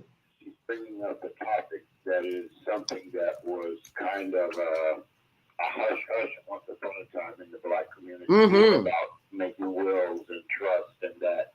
And that's how we lost a lot of our wealth in the South and in our family. But what I'm looking at, and I haven't heard her, and I know she said she was, I think, studied technology when she was earlier on in life. Now that we have this virtual world, they're selling properties, they're having Bitcoin, they're having all of this techno-spiritual tools of wealth. How do you see probate court, trust, and all of these things going into the cyber world? Because people are buying domains and buying spaces and owning certain property in the techno world. So, I like there's an acronym called KISS. I like to keep it simple, stupid. So I personally, this is my personal opinion. I just believe that we have to get a handle on the physical real estate first. I don't participate in the Bitcoin technology world. I don't. So, I don't have a comment on it. I know that there's this, what is it, in the metaverse? You can buy the virtual real estate. I'm not into it. I do have the technology background, but it is not my thing. I think, you have to, with anything, you have to do your research, and you have to, talk to people that you trust. Before I give over a dime to anyone, I have to really trust you. And if I don't, we're not doing business, right? I'm not going to be constantly watching my back. And so for me, I am honestly trying to help the community get a handle on the physical world. Every day people are losing their homes. A lot happens, especially when you, like we talk about gun violence and reducing violence. I talked with this brother last week who, was a victim of gun violence and is in his wheelchair. He is now living in his mama's home. His mother passed away last year. He's trying to figure out where he's going to live. He's going to physically live. And he's asked me to help him figure out, because he doesn't know anything about the house and, probate court. And so we got to help him get through. He's at a job, but he's a victim of gun violence. And what he told me is so many other individuals are victims of gun violence. It throws you into a whole nother catastrophic world of chaos. Not only are you trying, you're a victim of gun violence. You may, you don't know where you're going to live now. You may not be able to work. So there are just a lot of issues that I think we have to deal with in the physical world. I understand what you're talking about as far as this may be another opportunity for the transfer of wealth. I don't know. It may not be, but I just can't. I'm not necessarily focused on it, and I'm telling you what I'm advising you to do is to get more information for us, and maybe bring it back to us so we can have a more intelligent discussion about it. It's not something that I've focused on just yet, but I'm open to having a conversation about it because I do have the technology background, and I do have some friends and colleagues who are in that technology world who may even have a better understanding than I do about it, and who we can have, like I said, a more intelligent discussion about it. I do appreciate the question. and I have been asked that before. So I hope that helps. My response is sufficient. I hope my response is sufficient. Yeah, and that's something that's futuristic for our children, those generations coming into. Yes, sir. Well, and these are things that have to be looked at. But what I'm also understanding is, and you talked about land and developing land, because they're not making no more land on the planet. Mm-hmm. What we're seeing is when we buy land, and this is a thing in which it's deeded. I used to work at Michael Reese Hospital. Michael Reese was a hospital. They had air rights. You couldn't build anything higher than Michael Reese. Right. Being able to buy property and understanding you can have air rights and you have mineral rights. Mm-hmm. And the mineral rights is like you buy a cemetery plot. Now they're only going down 4 feet as opposed to 6 feet. In that developing land trust and being able to know that it may be 8 feet down up under your property is oil. And you only have bought the house and you bought that acre or 10 acres of land. The deeding and the way it's written says that anything up under that depth of land, if you don't have it entrusted or a part of your deed when you buy the land, people can just buy the property across the street, because they've been doing this, buying property across the urban area, and they will dig diagonally up under the land and take your mineral wealth. Ooh. That's something that could be protected. Ooh. Ooh. That's something. Potentially, yeah. I mean, if you are in an area or, where you have the oil underneath the ground, or like you said, the air rights, like in a state like New York, or even in some, in downtown Chicago, air rights can become important. And like you said, mineral rights can be important aspect of the deed for sure. Wow. I remember in real estate school learning about air rights, and I was shocked to hear it. And then to find out that beneath the ground, underneath your house, you are not protected. I was like, well, what's the point of buying a house if you can't get the land to go with it? You get the land. It just depends on the area. I mean, I've never had an issue with it, because I practice in Indiana and I practice in Cook County. So, it's even less complicated than that. People in Cook County now, there's so much property fraud that goes on in Cook County. It's unbelievable. So you really do have to, I have a client the other day where, it's important when a loved one passed to get the affairs in order. The clients, I met them at a church. I was speaking. I just happened to go there and was speaking. And the granddaughter asked me to call me, if she'd call me. Long story short, what's happening with them is when her grandfather passed, they just let the house sit for years and years and years.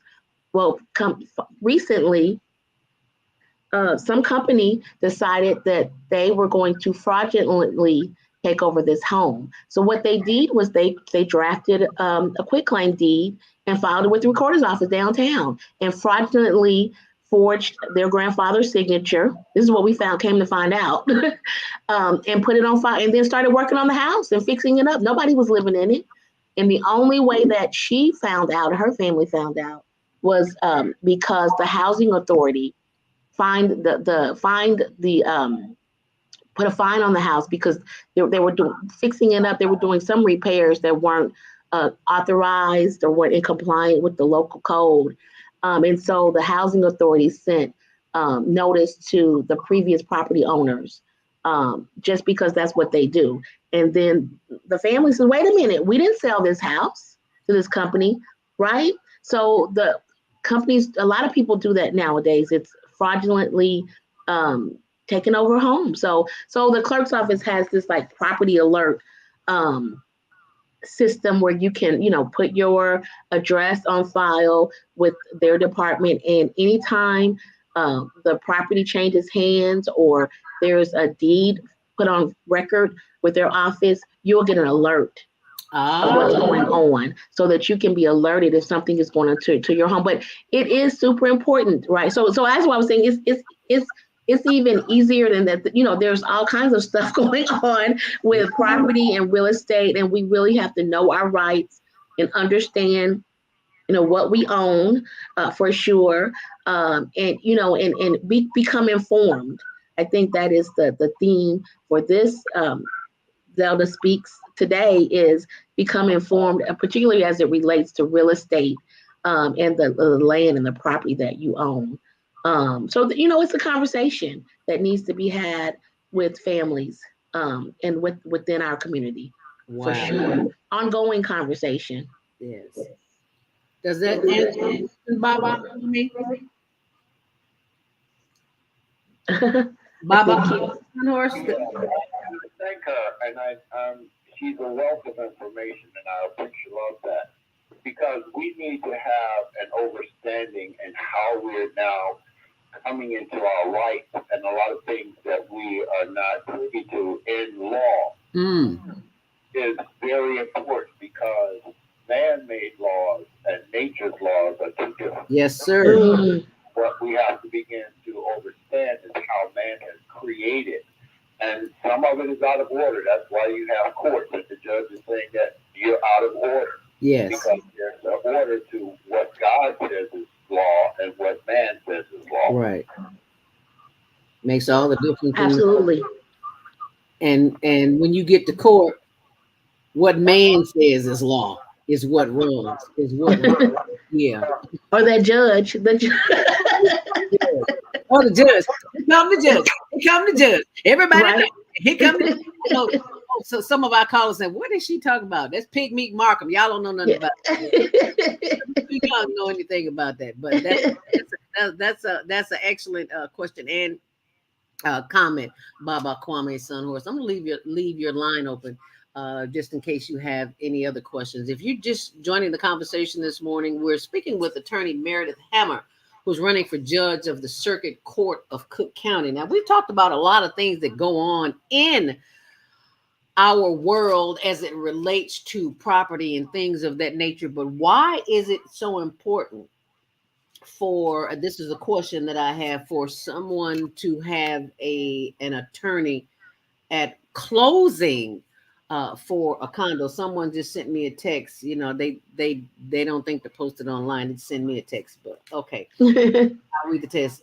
Do you have a recommendation for a condo attorney?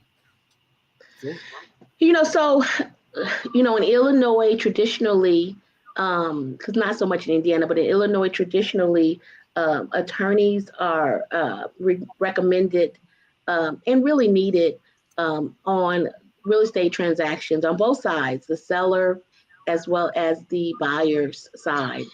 You know, there are a lot of documents that are involved in a real estate transaction. You know, as Baba said earlier, even with the deed, you know, and the way that the legal description of the property, you know, it's oftentimes written in the archaic language.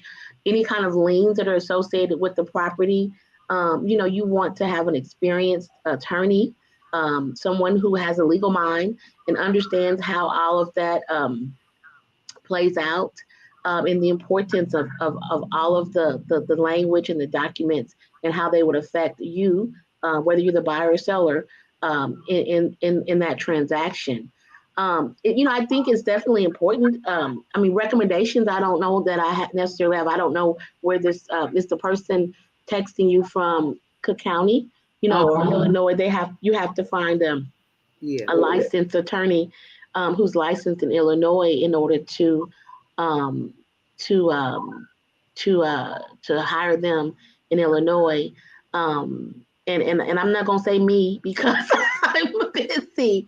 I'd have to figure out who I can refer to. You know, you can go to probably the one recommendation I have is the Cook County Bar Association, which you know, the county bars anywhere tend to be like the African American bar, the Black bar. That's what I call them. So the Cook County Bar is the oldest African American bar association in the country. The county bars are the African American bars. Like Marion County Bar is the Black bar. It's the Black People's Bar. So if you go to Cook County Bar Association's website, they have a list of attorneys who they recommend. that they refer out. Use a list of them there. Of course, the Black Women Lawyers Association, another organization that I'm a part of, that also has referrals. So that's the name of a couple of places.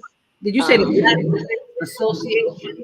The Black Women Lawyers Association. Lawyers Association. Okay. See, I've never. And then the Cook County Bar Association. Uh-huh. So those are two. They have referrals. You can look on the website and have and get some a referral for real estate attorneys. They have it broken down by category. So you need a real estate attorney, in so many words. A real estate attorney. I'm so glad you said that, because one of the ways I was looking for a doctor the other day. Okay, so she just asked me who. She said go, and I'll post it on my blog, zeldaspeaks.wordpress.com. I will include the Black Women's Lawyers Association as well as the Cook County Bar Association, but I will include. I always put the updates on my blog on. Okay, awesome. zeldaspeaks.wordpress.com. I'm looking for it. It's here somewhere. But if you have any questions you'd like to call in and ask, 515-605-9325. Press 1 to speak.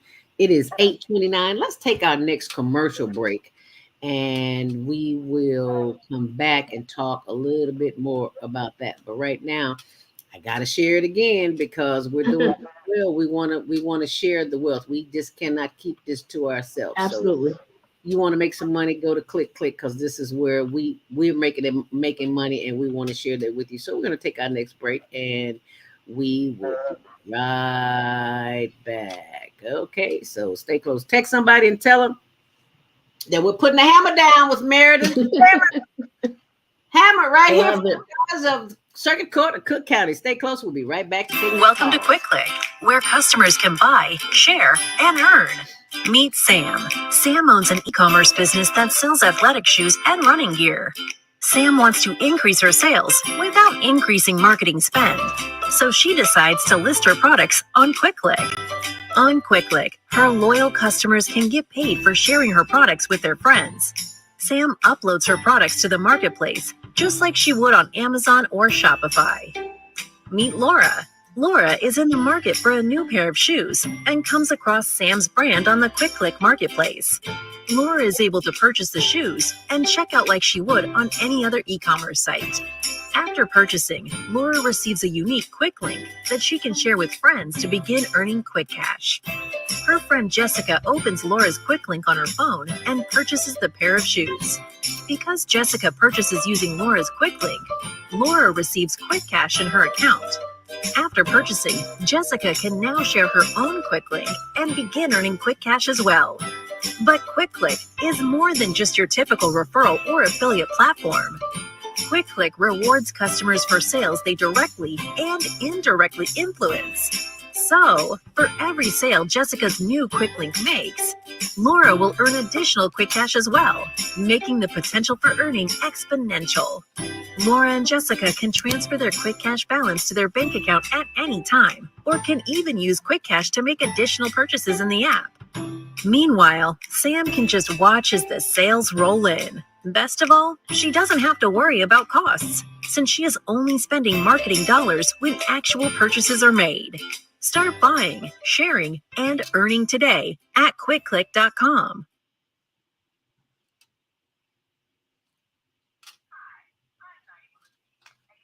Producer of the Female Solution Global Radio TV show.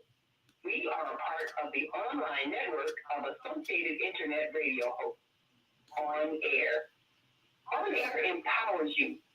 Welcome to KwikClick, where customers can buy, share, and earn. This is such a wonderful time to be alive and to see our human family coming together as one community as a result of that powerful tool, the Internet. We can now talk directly to each other all over the world. There's no need for conflict or misunderstanding. There's no need for violence to solve our differences. We can talk to each other face to face until we reach an agreement.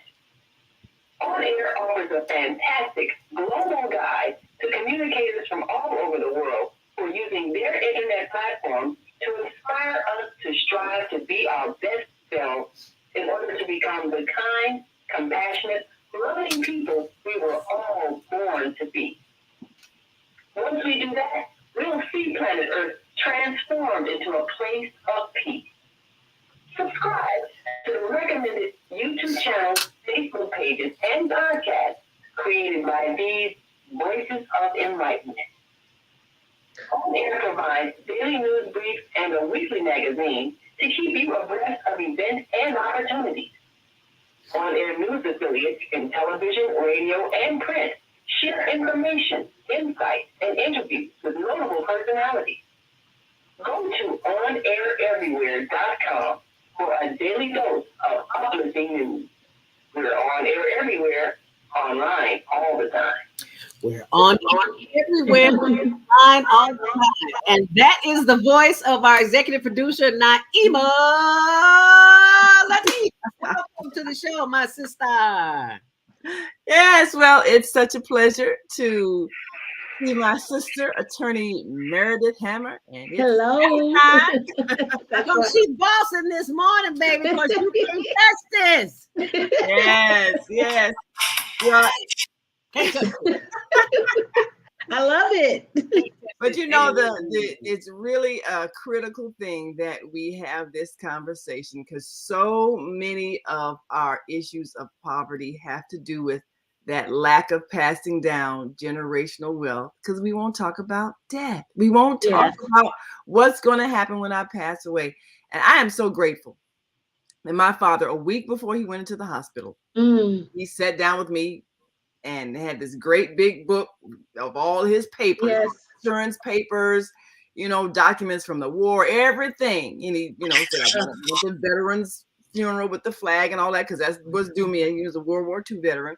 He had all the insurance, this is what's covered and everything. So when he transitioned, it was such, like you say, it was peaceful because there was no conflict. Mm-hmm. And I recommend that every family have some basic things. You need to have a family attorney that handles those issues. That's right. Like you say, you can put your house in trust, and that way that bypasses a lot of probate issues. You should have a family funeral director, because when you go through that, you got to have somebody that you can trust, that's not going to take advantage of your grief and that's right, get you to spend every dollar in your savings. And I'm so grateful that Edward and Shirley Callahan of Callahan Funeral Home have been there for all of our family's transition. Yeah. So, I mean, they made it so pleasant, us going and handling that. And you need to have a family tax consultant who helps you with those things so that you never have any IRS problems. And, I am grateful for all of those professionals that have helped us, my family, me, because there's no reason for us to keep losing wealth the way we are. And I'm so grateful that you do what you do, and you've done what you've done, and now stepping up to a higher level as a judge. Because we really, if we just had the knowledge, we would not be struggling so much. Our foreparents, I look at my grandparents, and we ain't but a couple of generations down. Right. But they had a farm, and they made sure that all of the grandchildren were included in that property. So they help, and they have timber that they sell, that they grows on the land, trees. And so every time there's a sale, one of my cousins, she handles it. She disperses all the money to all, I think 12 of us, grandchildren, but she makes sure everybody gets their share. It might even be more than that. I think like 23 or something. It's a bunch of us, but she handles that. And I'm grateful because there's no reason for us to lose property. And we know what we have to go through to buy a house. And then when your parents finally pay it off. And to have the very next generation lose it because they don't know that they're supposed to pay the taxes on it. Because like you said, people say, well, I don't need to talk about our business. That's my personal business. You have to let your children know these things. Absolutely. And you have to make sure they're on your bank accounts so they can get access to your money. So my parents were very forward thinking, making sure that, there was a child in each bank account and we had access to their assets. We had paper, we knew where everything is.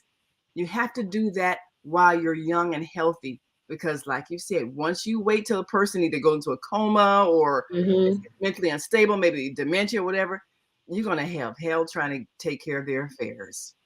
It's troubling. It throws the family into chaos. I say, I don't practice criminal law, but I deal with people in crisis every day. When a loved one dies, it is a crisis, and especially if they don't have things in order. I mean, if they've got things in order, they're not coming to see me. So can be a crisis, and I have learned to get my emotions in check. When I'm dealing with people, because we're really handling the affairs of the business. I was mentioning the one family earlier, where the brother is just so emotional. I think he's used to being in control, but he's so emotional. He was calling me every other day. I was like, we're not doing this. We're not doing this. We're not getting ready to fight.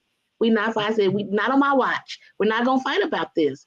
We're going to take care of the affair. I said, now, if you guys need counseling, you need to go to a counselor to deal with this, what you need to do. But we're not doing this over here. So, I have to tell people, we're not going to fight over this money. We're not going to lose the wealth that your mom, your parents worked so hard. We're not going to do that. It's not with me. But I have to really remind people of that. But a lot of these attorneys don't do that because they make money. They make money off of, the lawyers end up making the money and really taking can if we let them. A lot of what I see are families just not even going to court. Because they just don't know. They don't even know to go to they just don't know. They really think it's magic. It just I'm telling you about my one client who just became a client. He's been in the house for a year. He doesn't know what's going on with it. He said, I don't know how to get to the documents. The documents are online. You can go to the recorder's office and type in the address, and it'll bring up the mortgage, the deeds.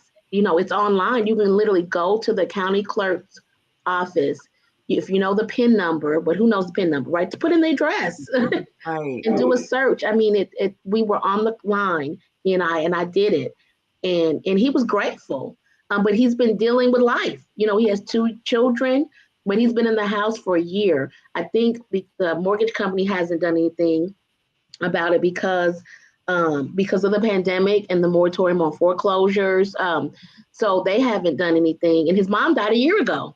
Wow. So he just, has kind of swept it. And I'm like frantic at this point because I'm like, we got to do something. We need to figure out something. We need to make a call. We need to figure out, we need to have a plan right now for what's going to happen. Do you have the money? What's the mortgage? Are we still paying the mortgage? Are we going to transfer it? What are we going to do? He's living in the house. Been living over a year. Now, is the reason for that, the reason why we're just so ignorant of the laws regarding property, is it because we just started buying property? A lot of people coming out of, projects, out of apartments, I don't think so. I mean, for me, like I said, I don't think so. Because it's not the property that we have in my generation. It's my parents and my grandparents' property. That's what I. So we didn't have that conversation. They didn't discuss the family business. That's right. That's what happens. They didn't discuss the family. My dad. It was important for my dad. 52 years ago, he told us just recently we never really talked about it before. And to be honest with you, I didn't know that he was like, well, your mom didn't pay any bills. I didn't know, have a clue. I done lived 49 years with you. I didn't know that he handled all the business. That's one of the big things. Yeah, men handle the finances, and they're if they're just confident. I wouldn't say it's secretive, but it's confidential thing. Control. It's the control. If I'm the only one who knows what's going on, then you can't. I control things because I'm the only one who knows how to do this, and I see families all the time. Yeah, and I happen to be who I am and the way that I am, and so I got the information. But I think a lot of the times it is about control. I think it was important for him though to get us into a home over 50 years ago. So, our parents and our grandparents, fought and sacrificed. Can you imagine? He bought a home for $11,000 over 52 years ago, $11,000. Today, the home is worth $300,000. Wow. $300,000. So it was important, and I'm constantly saying, Daddy, don't you sell the home, don't you sell the home, don't you sell the home, because he's the only one living. He says, girl, I ain't selling the home. Where am I gonna go live? But we have it in trust and everything. So we me and my sister are the trustees. So it's gonna be fine, and we're on the same page. But he bought that home. He left for 50 years ago, and it is worth that. So I think that's what I see. A lot of the parents and the grandparents who have invested, who actually have wealth. You'd be surprised. I'm telling you. You'd be surprised. We have land, we have property, but that thing of not sharing information is a critical habit we gotta break, because, like you say, this is our generation. A lot of times we're inheriting homes. Sometimes we got property down south nobody knows anything about, and the government ends up just taking it back. Somebody buys the taxes. Next thing you know, they got this property that our foreparents worked so hard for little or nothing, because we didn't know about the taxes due. We didn't know who to pay. We didn't know how much the property was worth. It was never talked about. And property is fraudulently stolen here. I see it a lot in Cook County. All the time, every day. We have land, and in the suburbs, it's a lot of land that we can get access to. Yeah. Dalton for little or nothing. $500, $1,000. I bought the lots I got for $500. Wow. I did something called quiet title. And so you can build on that. I built on those lots. But we can get land in a lot of different ways in the surrounding suburbs here. There's a lot of land that is just going to waste.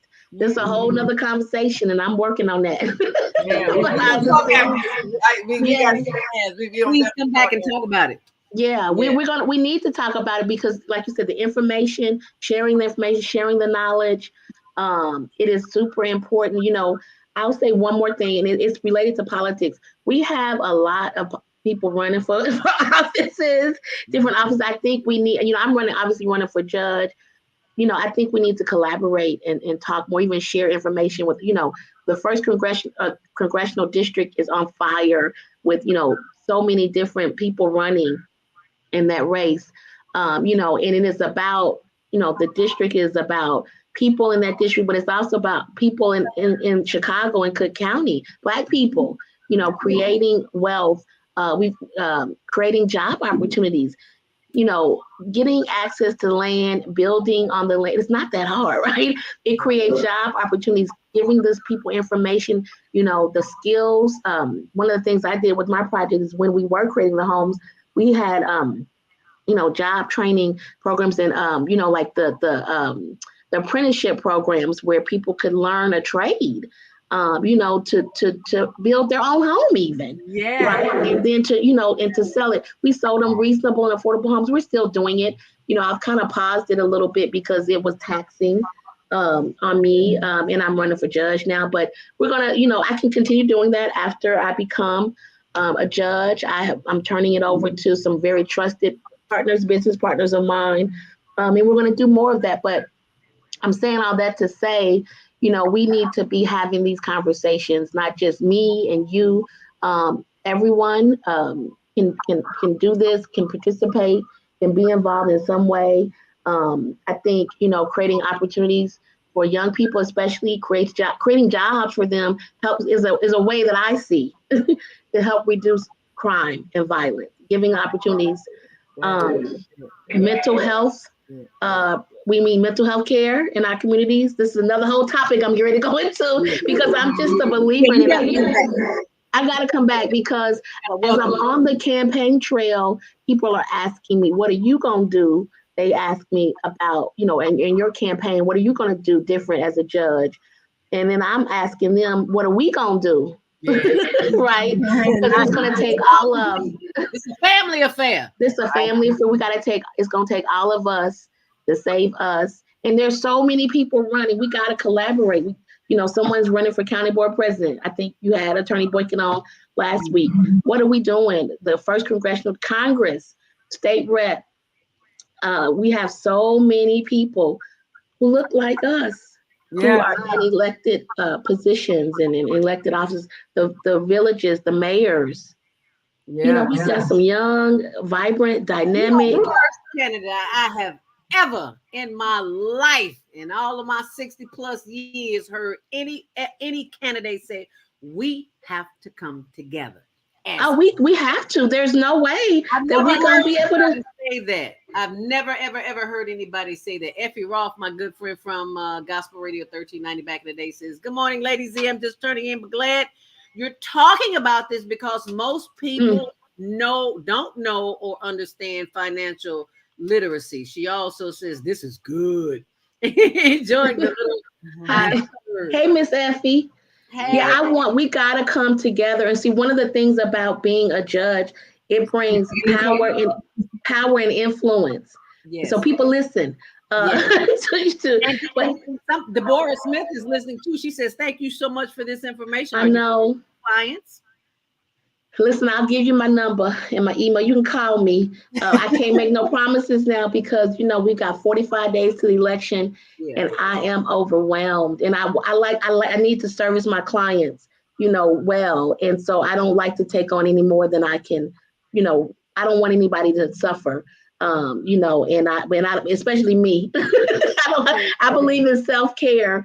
So what I'm really trying to do is get some help. So once I get on the bench, although I won't be on the bench once I win, because I'm calling into existence.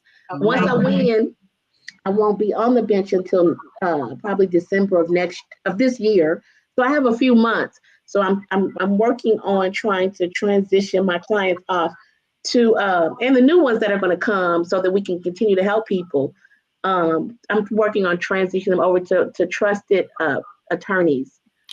It's hard. I'm trying to find them. Thank you. I got a question on that. So I have a question. What are we gonna do? Yeah, what are we gonna do? I have a question. How does that work? When you become a judge, and so you have a law firm, you have clients that are, you've been servicing. Can you still serve those once you become a judge, or you have to? No, ma'am. No, I have to. I can't practice from the bench. Oh, right, it's a conflict of interest. Oh, okay. Oh, yeah, I guess so. But y'all still gotta vote for me. Don't be holding that against me.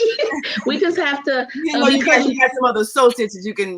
Right, yeah, because it's gonna take all of us. I can't do everything. On either side, right? That catapults me into a whole other level of public service because it is being a service to the people when you become a judge. Power and influence, though. judges touch lives every day. Yes. I know Judge Lloyd Brooks, before he became a judge, he said something that struck me. He deals with mortgage foreclosures, and I do a little bit of that too. He said he used to, service maybe 100 clients a month as an attorney. But when he became a judge, he was servicing 100 clients a day. Whoa. Wow. From the bench, because so many people came before him from the bench, and he had the authority and power to make decisions on all of those cases. Black man who had experienced, years of helping clients as an attorney, and can now serve them many more and much more powerfully from the bench. So that's what I will say about me too. I'm helping a lot of people on a daily basis, but I think I can help so many more people from the bench. And we have to one of the things I want to do is bring more people, more diversity to the bench, but diversity of background, not just diversity of ethnicity and gender, but I have a unique background. And I'm a software developer, and I do practice probate. So we've got to give back, reach back to these young people. So many young people coming out of law school every day, mentoring and coaching them. But also, I don't know if you guys know, but half the bench in Cook County is not necessarily elected from the electorate, from voters. Half the bench are called associate judges, and we don't vote for them. The full circuit court judges, actually vote for them. So when you vote for me and put me on the bench, I'm going to help. That's a vote for someone, one of those guys, to help them get into become associate judges. And they're called judges. They sit on the bench. So it's very important. I wanted to say that it's very important that we know who we are putting in elected office, but even more important, that we know who we're putting on the judiciary, because it makes a difference on who you're going to come before when you come into the courtroom. Yes, we are finding out the importance of judges. Very important that we know who and what they stand for. What are you running for? And how do we vote for you? Well, that's why I just went to my blog. I post all the updates on my blog on zeldaspeaks.wordpress.com, so you can see all of the information there. And Baba Kwame has a comment. We've got about 4 minutes left. We're going to take his call and another call. Go ahead, Baba Kwame, son horse. Yes, and I think it's very important being a judge, sitting in districts and having them, because looking at something, we have in Chicago, they have $1 million zip codes where the criminal system has people on probation, parole, and incarceration. We have to look at how do we change that zip code from being a productive $1 million business to state and bring it back to money back into the community. Is that something that a judge can key look at how is this going to affect her being on the bench? Will affect those areas of zip codes and districts that she would be judging for, and having those hundreds of people coming before her. Is that something that is a rule that can be changed? So judges don't change the rules. That's up to the legislative branch, right? So you've got your executive branch, your judicial branch, and your legislative branch. Judges, as a judge, I'm totally obligated to uphold the law, right? Whatever it is, I'm obligated to uphold it. In some cases, especially with regard to sentencing, the judges have judicial discretion. I will tell you too, in matters like probate and the like, there, we've got judicial administration, the way the cases are adjudicated, and judges have some control over that, especially presiding judges. But judicial discretion is always something that I can talk about. Again, I'm obligated to uphold the law as a judge, and I will be practicing. I think it's important that I let you know that I'm running for countywide, and so I could sit anywhere in the county. It won't be a zip code. It won't necessarily be. It could be a certain kind of court. All judges, when we're elected, we come into traffic court to kind of learn how to manage the high volume cases. Cook County is arguably, depending on who you speak to, the first or second largest court system in the country. Ooh. Right. So, more than 1 million cases come to the Cook County courts every year. So it's a huge undertaking. Lots of cases could come before me, but it won't be a zip code. It won't be a district. I could be practicing after I go through traffic court and probate. I could be, they have these different divisions, law division, chancery. I could do mortgage foreclosures. I could be even doing evictions.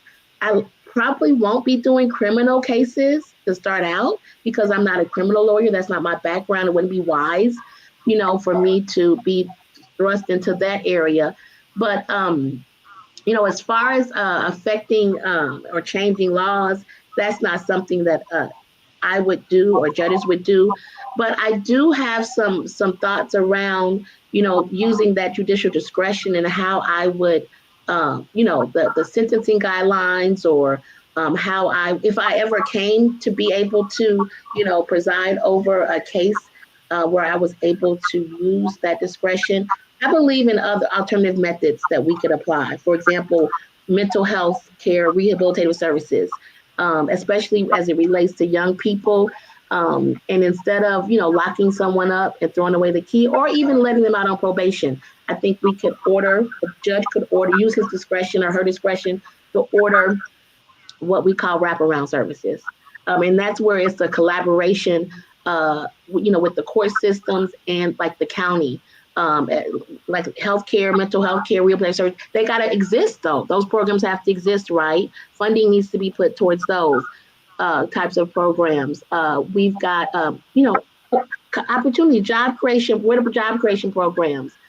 We could order that. I could order, a young man to go to get some mental health care. I think it's needed, and go into a jobs training program. Judges could use their and serve on probation. Cleaning up the neighborhood. Something to help them, come out and be productive. Not just thrusting them back out into the community or just locking them up. These are just my ideas of some ways that I think that we could work together. All of those different branches. And Jeffrey Ross, yes, we found out listening to Ketanji Jackson Brown's hearing that judges don't make policies and rules. You are absolutely right. That's right. And that's the legislature. That's why it's so important that we understand all the different people and pieces and politicians and elected and who they are and what they do and what they're capable of. And we can do it.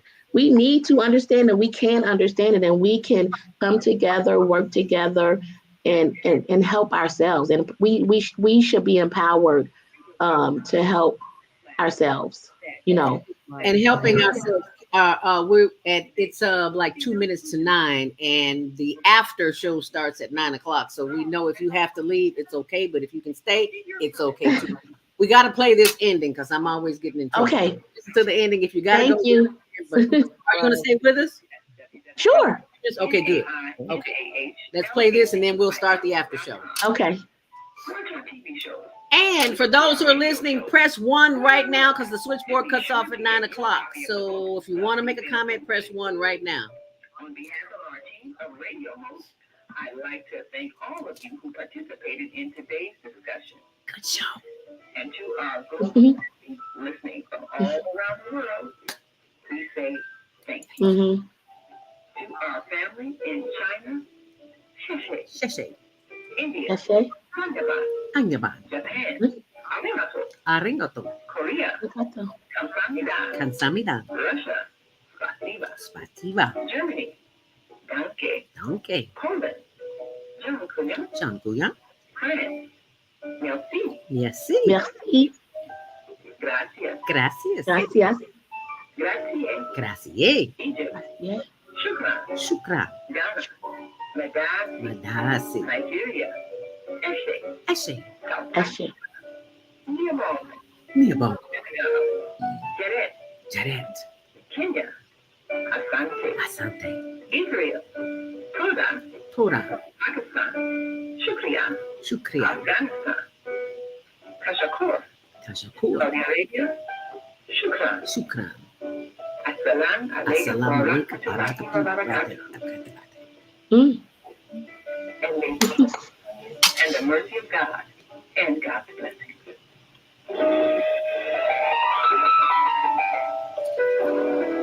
And it is 9 a.m. It is the official after show right here on Monday Morning Mindfulness. Thank you so much for continuing the show with us. And thank you, our guest today, Attorney Meredith Hammer, of putting the hammer down. Still putting the hammer down. You know why? I'm going to tell you why. Wow. Can't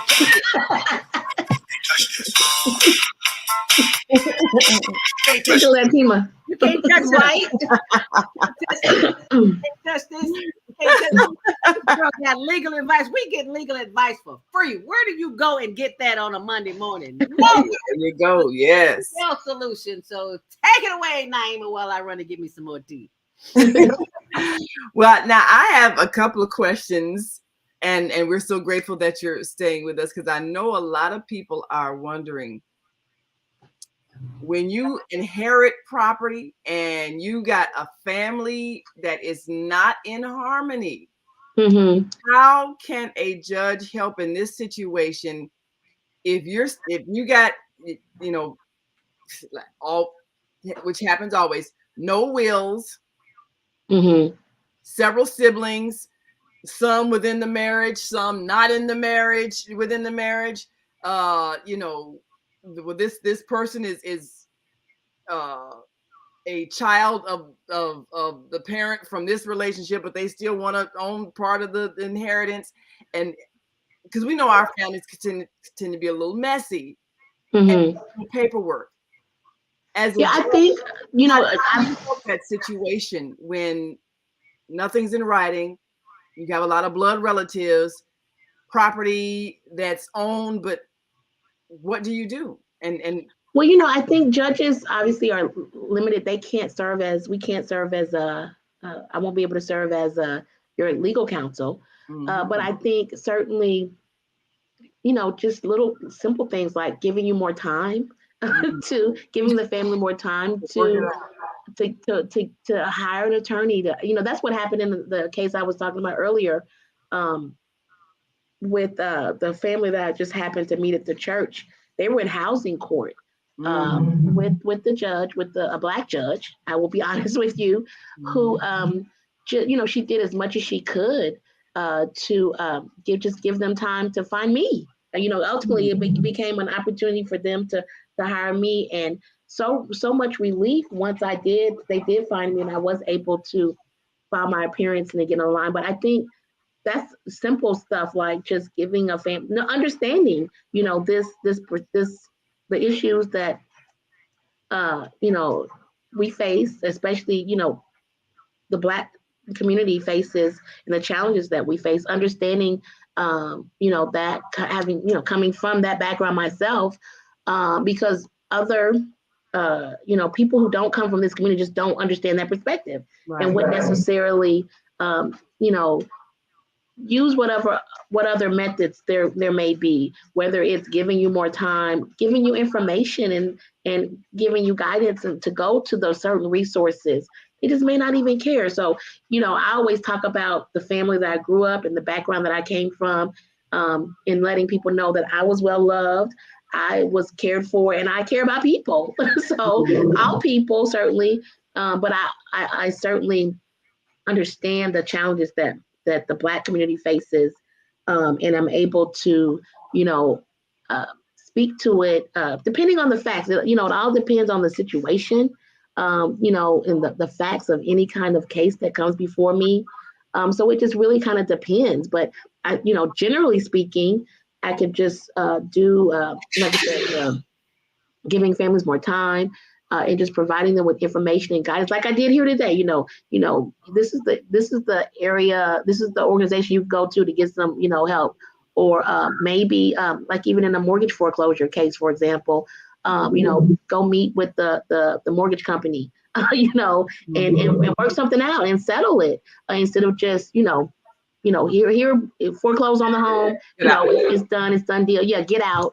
But, you know, it's simple things like that that's within a judge's discretion to be able to, you know, help the litigants that they serve. You know, the judiciary is a public service job. It's not that, you know, it's not for the rich. I don't serve the rich people of Cook County. I don't serve the wealthy people. I don't serve the Democratic Party. I am impartial and nonpartisan, and I serve the people. So all the people. But I think, like I said, it's particularly important that the bench represents the people that we serve in Cook County. So representation matters. There are very few people who look like me and have my background who are judges who serve in probate court.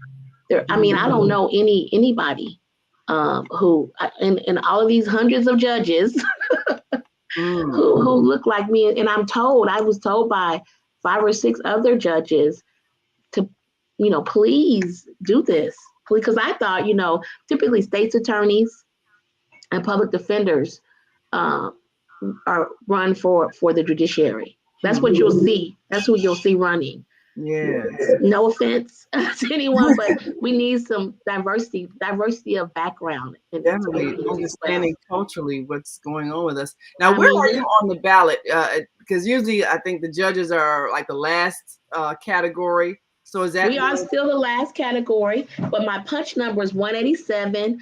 So I'm trying to think of some rhymes with that. I say Stairway to Heaven, punch you 187. can't have it with the punch 187. But I also have a great ballot name, I think. I just say, look for the hammer. You know, anywhere you see the hammer, just go to the hammer. The judges are going to be on the down ballot. You got to go down to the judges session. And there are a lot of us, right? There are a lot of judges, there are 10 vacancies countywide, and then you got all your sub circuits, right? So I am in the Sullivan vacancy. It's the last countywide vacancy. I'm the last name. I set that up. I did that on purpose. I'm the last name in the last. Right. Well, they say that the first position in the judges section is the best place to be. The second best place to be is the last position. Okay. See, we learned something new. That's why it's called the show. Effie's still with us.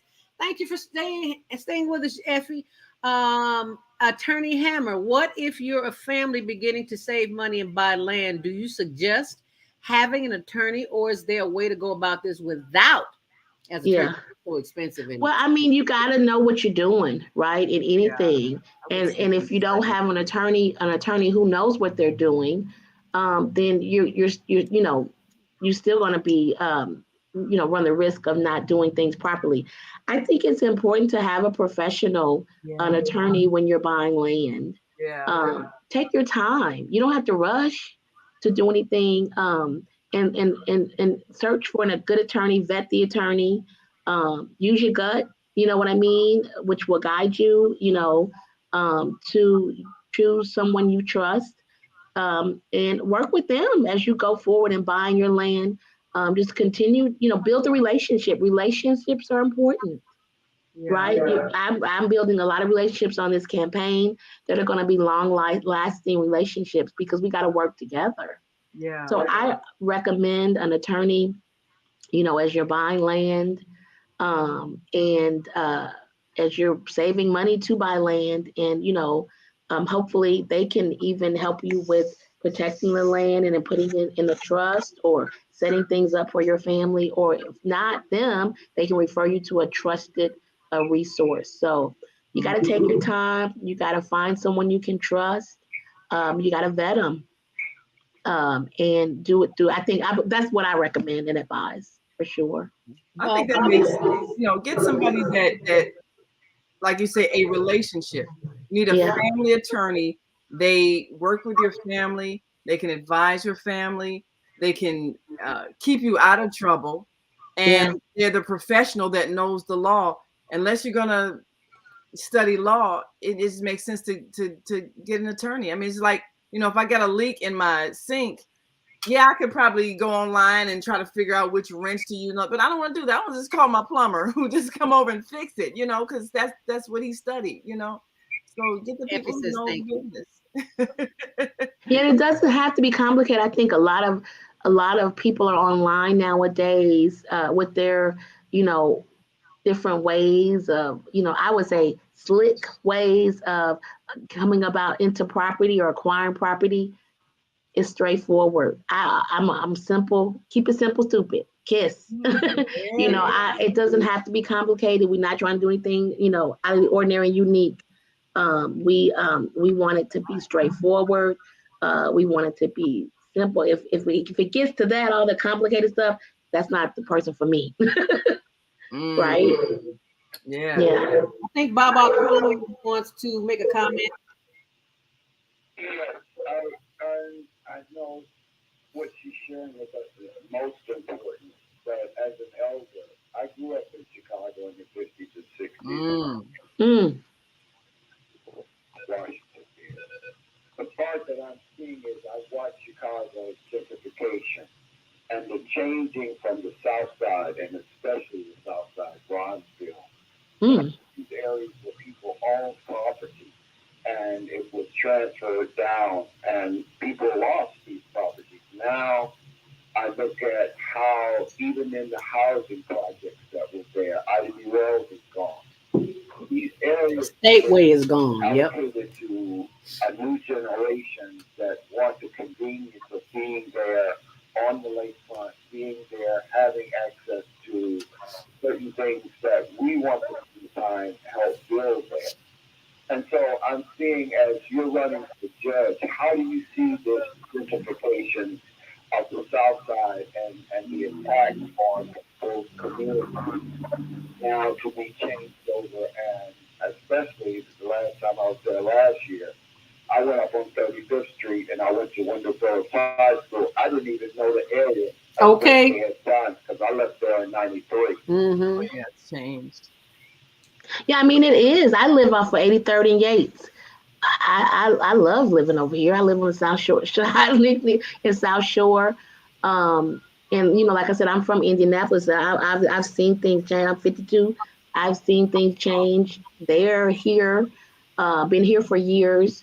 You know, it's definitely changed. That's why I said earlier, I can't do it all by myself. None of us can. I really believe we've got to figure out a way to build some relationships, bridge the gaps. You know, the first congressional race, I'm saying this again because it's open, it's wide open. We've had, and I'm gonna say this now, okay? I'm gonna say it. But we've had, you know, some politicians who have been in office for many years. Many years. And we've seen all this change that Baba's talking about that has negatively affected Black communities on South Chicago. So the rest of the conversation we probably gonna have to have behind closed doors. Mm-hmm. So I'm just saying that we've seen the change with the electeds that we already have in office. Yes. Finally, the door is open, at least in one district, where we can, you know, have an opportunity to get someone in that seat who, you know, a fresh, new, young voice, somebody who knows what they're doing, right? Somebody who believes in the community and understands the needs of the community and can address the issues that Baba is talking about. I really believe that we gotta pick the right person for that spot as well as others. We've got the county board president spot. You know, it's up again. We've got, you know, there are a lot of state rep opportunities open or up. A little known office, the committeeman office. So, you know, a lot of these aldermen, there are 80 committeemen, you know, in the townships and in the Chicago, in the wards. You know, my alderman is the committeeman too. So the committeemen are important because, just let me tell you this, because they support and endorse the candidates when they're running for offices. So so there's a lot of political conversation over here that can be had, right?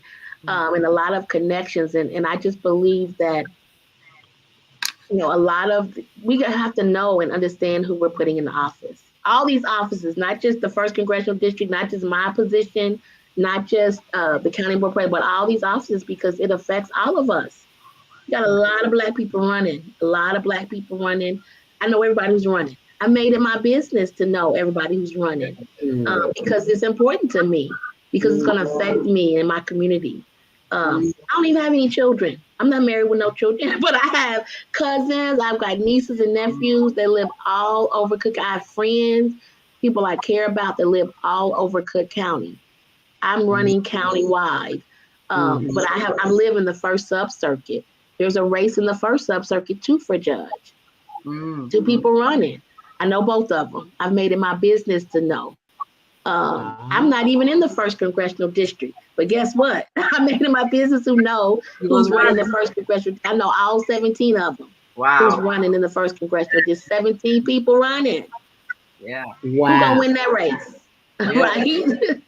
And how can we help the person that we want to win that race? Right. And that the congressional race is important. They're going to bring help with the jobs, with the housing, with money, with grants. to our communities, to our churches, to our faith-based organizations. It's very important. I live in the 2nd Congressional District with Congressman Robin Kelly. She's been super supportive of me. But I'm watching her too. Right? Yeah. I'm watching her too because the 1st and the 2nd Congressional Districts sit next to each other. I go to church at Mount Ebenezer in the 5th Congressional District with Congressman Danny Davis. He ain't my congressman, but guess what? He's running too. Yeah. And I want to talk to him. So we have to know who's running. I know everybody who's running. Yeah. I just made it my business to know I'm running, but I'm also wanting to. I have a stake in this. I have a stake and an interest in this, not as an elected, but as a person living in the community, right? So I made it my business. Someone was asking me last night, well, what are you going to do? What do you do? I said, well, what are you going to do? Right? Because you're a Black man and you want violence to, like all of us, we want to reduce crime. We want our kids to be protected and safe. I want to be safe. I heard some gunshots the other night. I'm scared a little bit sometimes, right? And so I'm trying to figure out, what am I going to do? What he's going to do? I think everybody needs to figure out what activity they want to be involved in, what organization they want to be a part of. Everybody, all of us, right? So that we can. What are we going to do? Absolutely. What are we going to do? Yeah. How are we going to work together? How are we going to collaborate to make things better for us, to reduce the crime, reduce the violence? That's super important. I really believe I have worked with Tyrone Mohamed's gonna have to give me some money because I'm always talking about his organization to him, but his ex-cons for community and social change.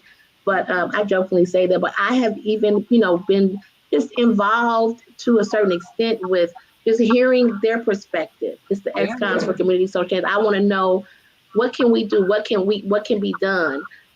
He's an ex-con, have been in prison for 21 years.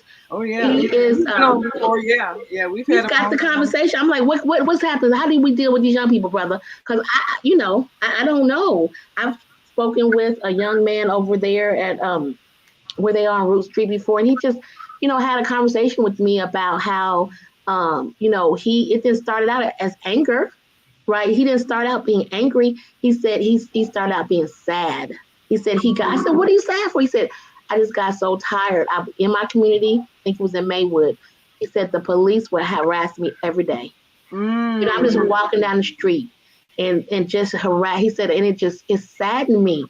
And I felt for him because he said it was true. He was saying it just was sad. I was sad, just desperately sad. And it started to come out, he said, as just anger. He said, I was tired of it and just became, violent, And so mental health, that's why I always talk about mental health, rehabilitative services.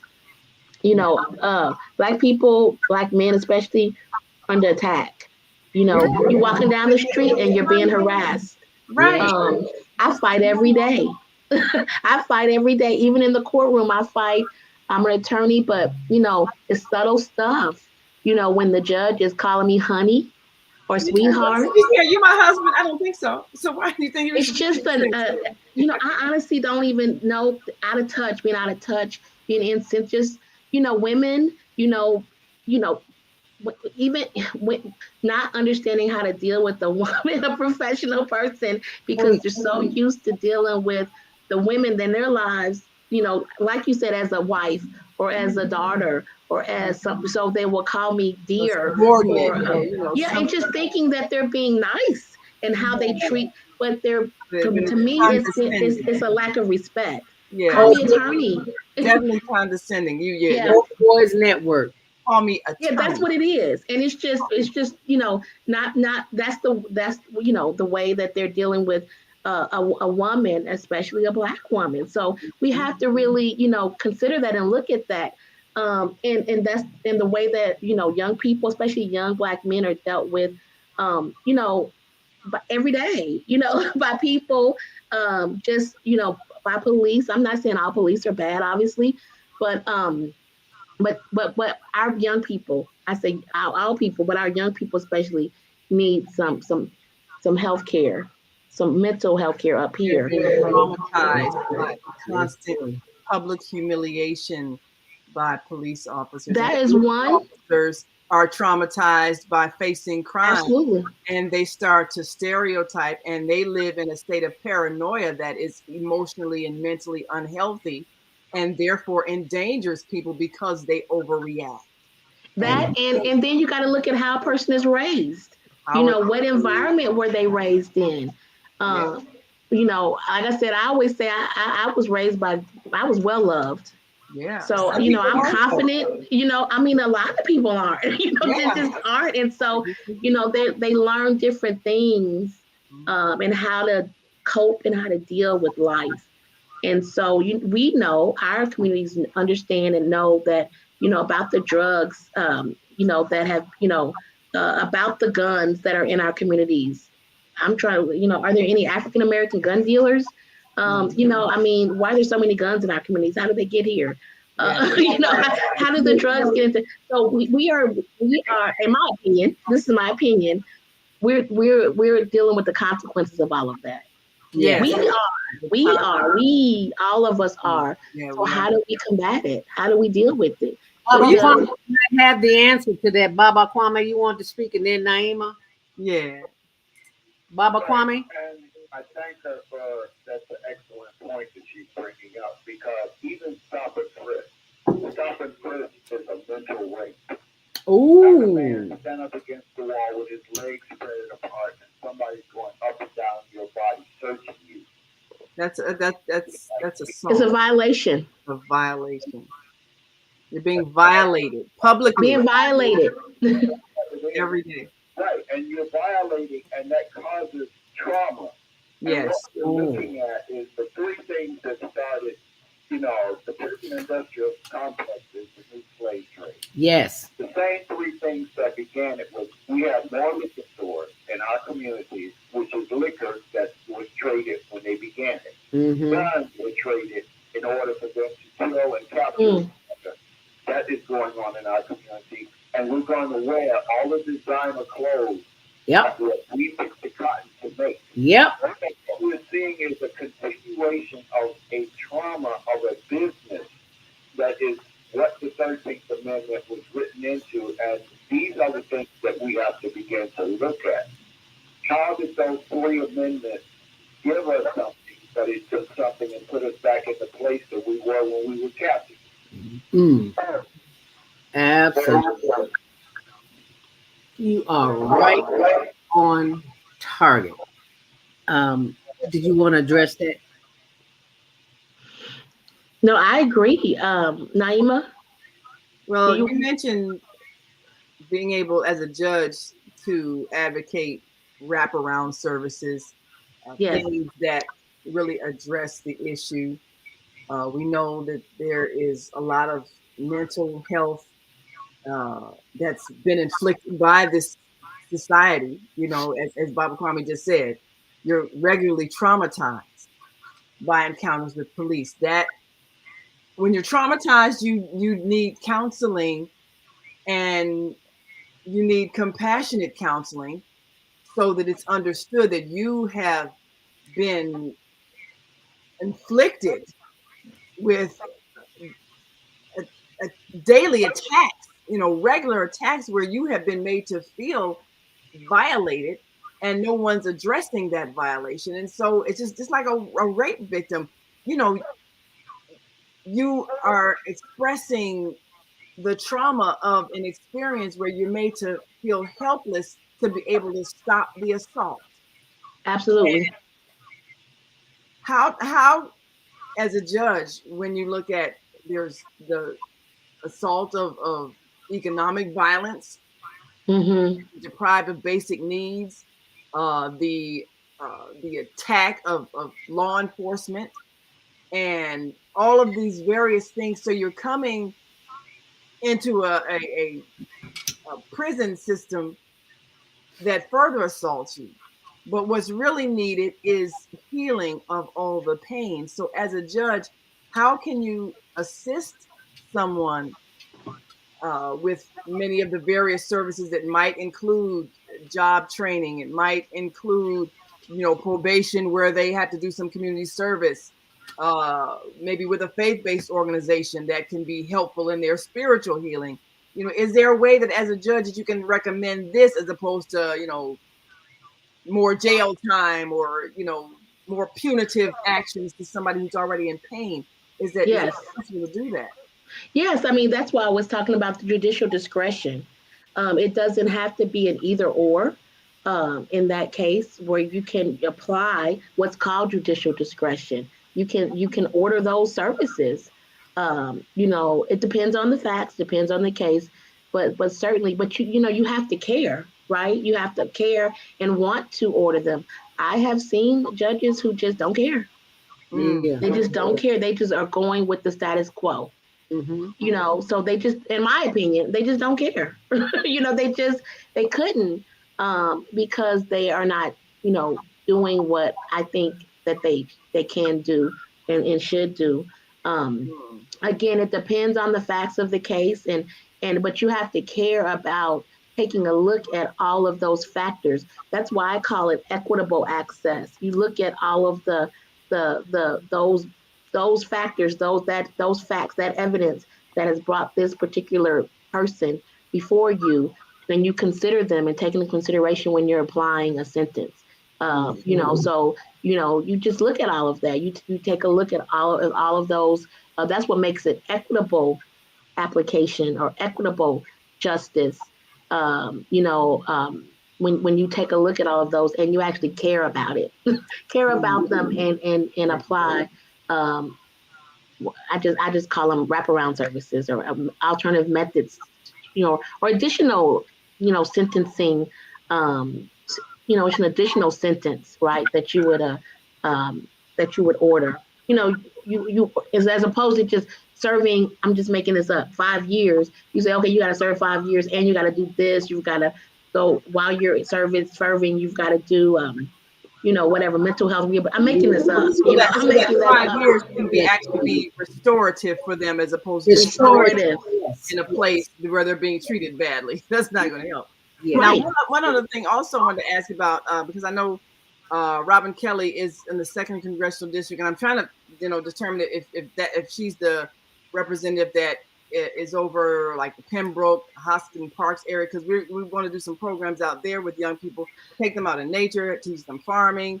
I love that. Alternative activities, restore their soul by being out of restorative justice environment.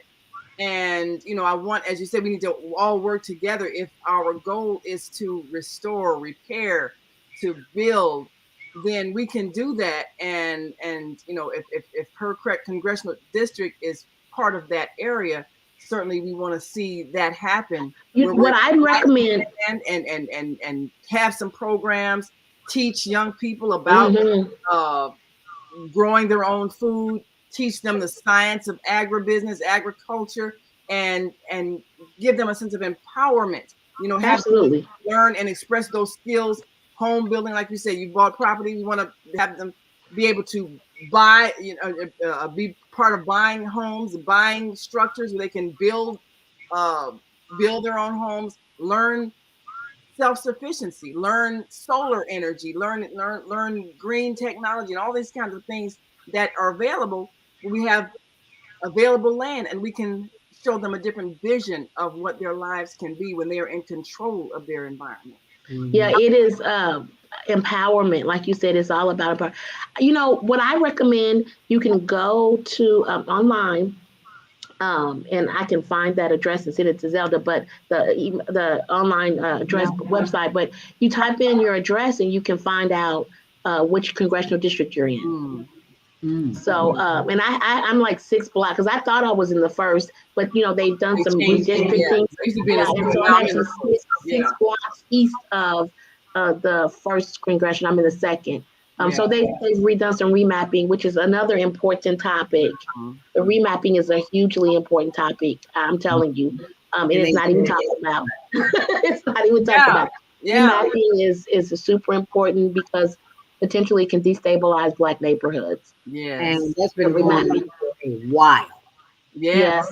That has been doing for a very long time. That's not a while. That's been going on since Strategically done. Yes. But there's supposed to be a vote in the June 28th election about remapping and redistricting. So we just got to know which map to vote for. Right. Right. So, but yeah, we can go online and find out the congressional district we live in Cook County. You just type in your address and it'll come up with the pictures of your congressional congressperson, your state rep, your all of that. So, and you can similarly go online to the County Board of Elections website. It's the county clerk manages the elections as well in the county, and find out everybody who's running. You need a list of everybody who's running. Now you're going to have to do some cross research and cross referencing. You can get the list, and then you go to their website and figure out, who they are and their backgrounds and what their life's work has been, what they poured their careers into. And you kind of can see how this is what I've done. I'm just telling you what I've done. Try to see how they've written it up, see how this kind of made sense. The way that, I've written it up. And then I've gone to some different events and met with people and, asked them the questions and let them tell me their answers. So go ahead, Bob. I'll comment. I know she had another comment. Yes, you got excellent, because urban, and it means you are banned from nature. Urban is defined by you put over 1,000 people in a square mile radius. And so what you're sharing with is that those 1,000 people in that square mile radius has representation. And these are the tools that we have to begin to learn how to use if we can be urbanized. Because urbanization is the new plantation. Yes. And what we are looking at is who is going to be the overseers that are going to control that part of the plantation that the people have to be in. And then the other part where you're talking about going back to Pembroke, in that we have to create what's the Overground Railroad, create the oasis to where we bring the people and carry a touching there and take them off the plantations and into freedom. That will empower those youth that are coming up in those environments and in urban areas to take them to oases, our ancestors' spirit and structure, because we're making more of the people on the planet by herding them into areas that take them away from Mother Earth. The Earth is the mother of the human, and you make the orphan of your human. Powerful. Baba Kwame, would you repeat what you said? Urbanization is the new slave trade, did you say? No. New plantation. Then you had plantation. Then you had the urbanization. You had the reconstruction, and then building the new plantation are the urban areas. This is why the migration of pushing the people into the investment stage, coming up into the north and helping to build these metropolis. But what they're doing is that these was the new slaves. Taking them in and working in enough field, and now we're into the technological trade and the behavior control.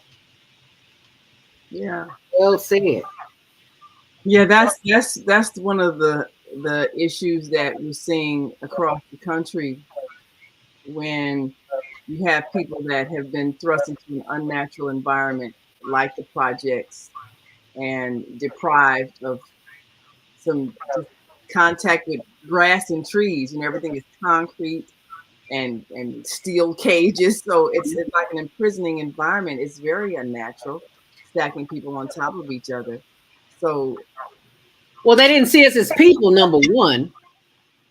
Yeah, and wanting to be contained so that you don't spread out and grab land and homeowners, which is why it's critical what Attorney Meredith is talking about, teaching how to keep that property in your family, because we're coming out of this cramped project culture of non-ownership and other people controlling everything and coming into ownership where you have to be responsible for property taxes, you have to be responsible for maintenance, you have to be responsible for upkeep.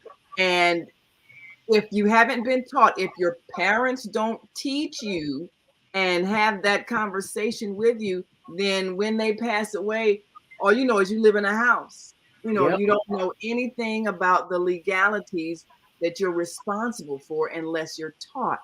And this is where that gap comes in, when we have not been taught how to keep the property and make sure we pass it on so it accumulates in each generation instead of each generation having to start from scratch with nothing. So true. So true. Very true. Go ahead, Kwame. I think we got another one on the line too, I believe. They haven't spoken yet. You own that building, but the land that it's built on belongs to the state. Yeah. And this is the part that we have to look at. How do we change this? Because if you have property in Pembroke and you own that, you deeded the land, but when you buy property in Illinois, do you own that land that property is built on? Yeah, we talked about that earlier on the land rights and the air rights. Yeah. Is what we have to understand and learn. Yeah. And it's crucial that we have that kind of information. We got a couple of calls we need to take before we sign off here. 515-605-9325. Press 1 to speak as we go to the phone lines. You are live on the air, 773-263. What's your name, where you're calling from, and what is your comment as it relates to the questions, the issues with attorney Meredith Hammer, attorney of Cook County. Hi, who's this? Hi, this is Rashida. Hey, Rashida. Hi. Thank you so much for calling. So just a question. So I'm traumatized victim, and it started earlier, like when I trusted an attorney who became a judge. My question is, there was a settlement on my personal injury case, and the judge, he became indicted for a radar scam, and he died. He did a settlement on my case for $1,500,000. Is there a way I can get my money and also get a treatment for the traumatic experience and pain and suffering? Wow. That's a good question. Thank you so much for asking. Did you hear the question, I didn't hear all of it. She said something about a personal injury case, and yes, in which she was awarded some money, but she has not received those funds yet. And we see it all the time on court TV. They win a case, but they never collect the money. And I do know from what I've seen, it doesn't mean it's real, that there are people who specialize in doing that, helping you get the money after the case is won. So, but please. I mean, yeah, it's two different things. You can get an award for a judgment, but then you have to collect on the judgment. Yeah. I tell people that all the time. So that's how does she collect? That's it. So does she have an attorney? Her attorney should be able to help her collect the judgment. Do you have the attorney did not accept the case because the statute.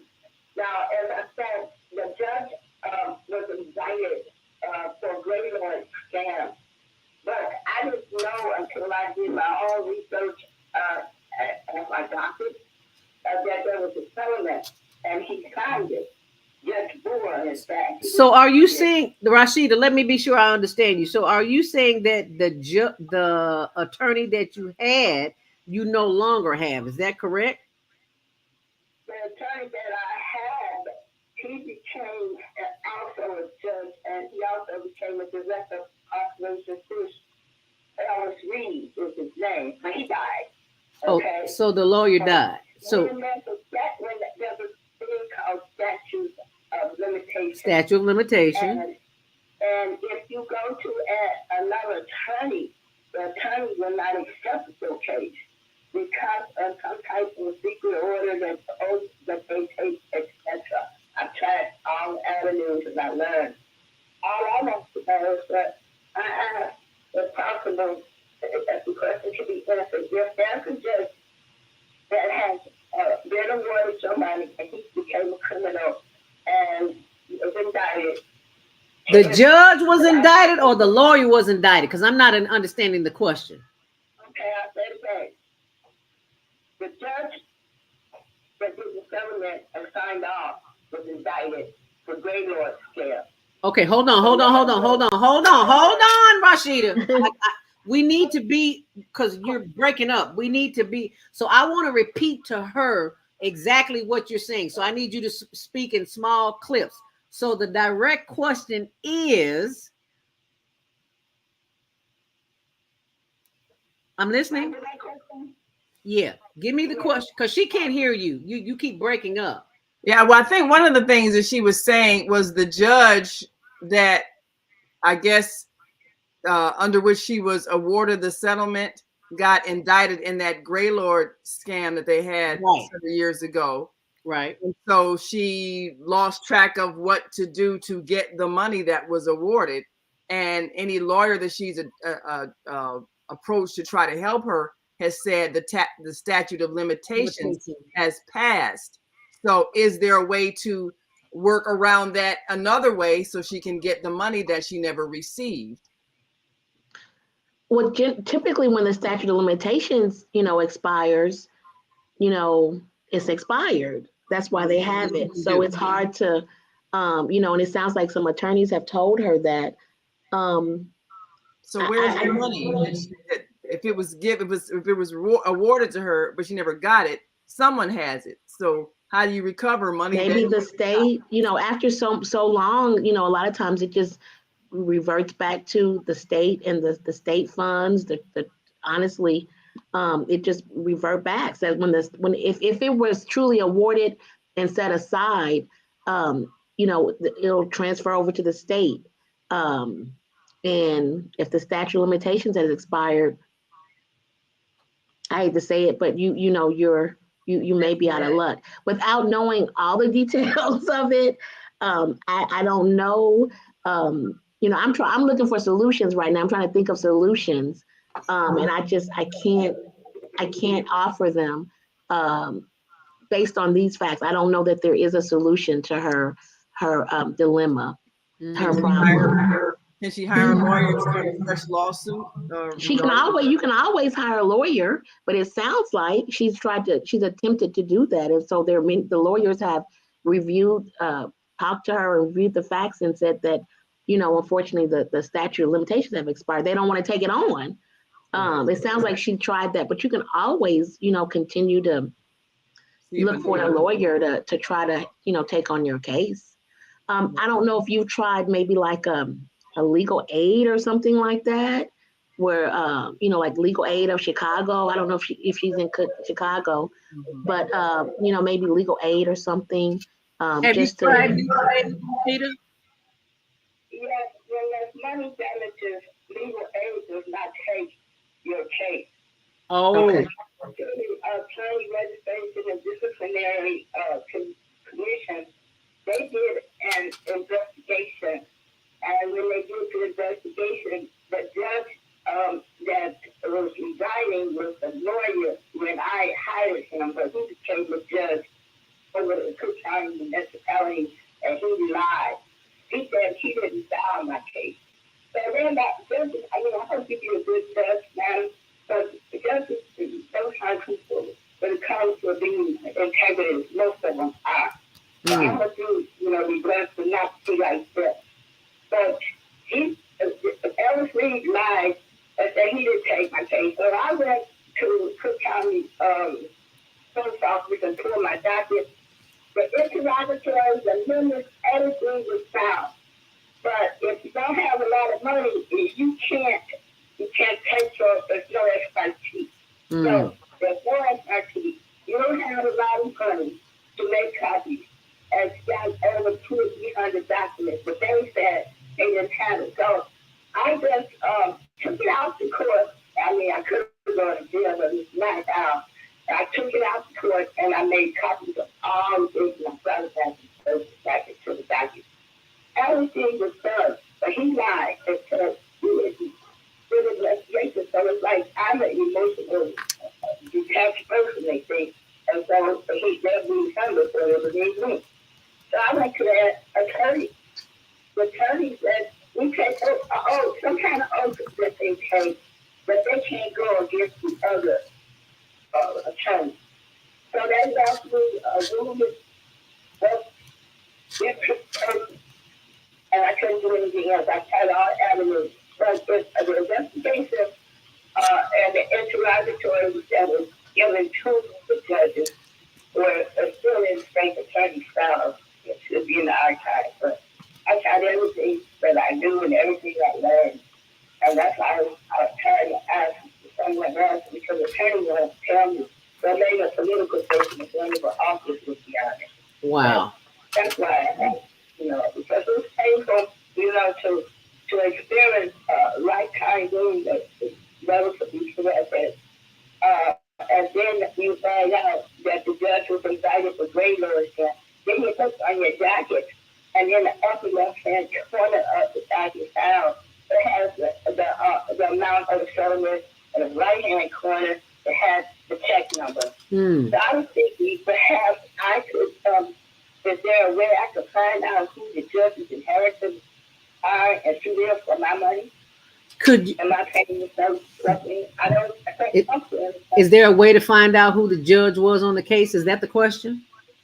I know who the judge is. I said his name is Judge Boer, and Attorney Ellis Reed. Okay, so what's your final question? Rashida. Lord have mercy. Okay, what's your final question so she can answer? What is your final question so that she can answer it? My final question again is there a way? The inheritors to be found of those criminal judges. Well, you want to know who would have gotten your money? I think Attorney Meredith said that it would probably go back to the state if it was never issued or collected.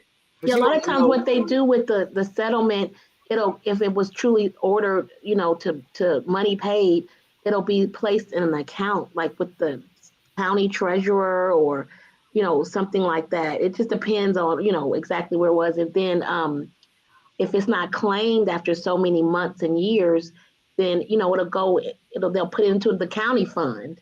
You know what I mean? They'll transfer it out of the holding account into a county fund, and it'll go back to, the county and or the state. They'll do something with it over there. So which county department should she check with to see where to trace it? County treasurer. Yeah. So county treasurer. County treasurer's office. And also that particular court should be able to tell her, if there was an order and where the money was transferred. Where is it sitting? Like you said, where the court should be able to tell the court clerk, or should be able to tell her, okay, where is this money is it sitting? Where is it being held? What's the holding account? And they may refer her to like the appropriate department in the treasurer's office. So I would go back to that court. I would call the court clerk. Can you tell me, based on this judgment, where the funds are being held, what account they're being held in? Okay. Hey, at least we got an answer there. It is almost time to go. The after show will be over in just a few minutes. We're going to take one more call, 312-671. What is your question as it relates to the topic today? What's your name? Where are you calling from? 312-671. Good morning, Grand Rising. Loud and clear. Yes, sir. Okay, good. This is Minister Robert Trump, the president of the Harold Washington Foundation. And I would like to create a collaboration and partnership through education and relationship of the attorney. Her name is Attorney Hammer. Meredith Hammer. Yes, sir. Hammer. Okay, my number is 671-2773. And I would like to create a collaboration through education of the Black community, because it is truly our time now as a people, and especially the Black woman. And I was born, one of my reasons for being was born to help to lift up the Black woman, just like we lift up the Lord Yahshua, God, who most is Jesus Christ, the Lord of Lords and King of Kings. So I can be reached at 312-671-2773, and I would like to get her number too, please. Okay, well, what's his name? What's your name? Minister Robert Floyd Plump. And Minister Plump, I will put her information on my blog, zeldaspeaks.wordpress.com, so you'll get a chance to contact. He can, email. He can email me, and then we can correspond. Then I'll reach out. Alrighty. And what's your email address? Oh, it's my first name, Meredith. You know it's spelled weird. MERIDTH,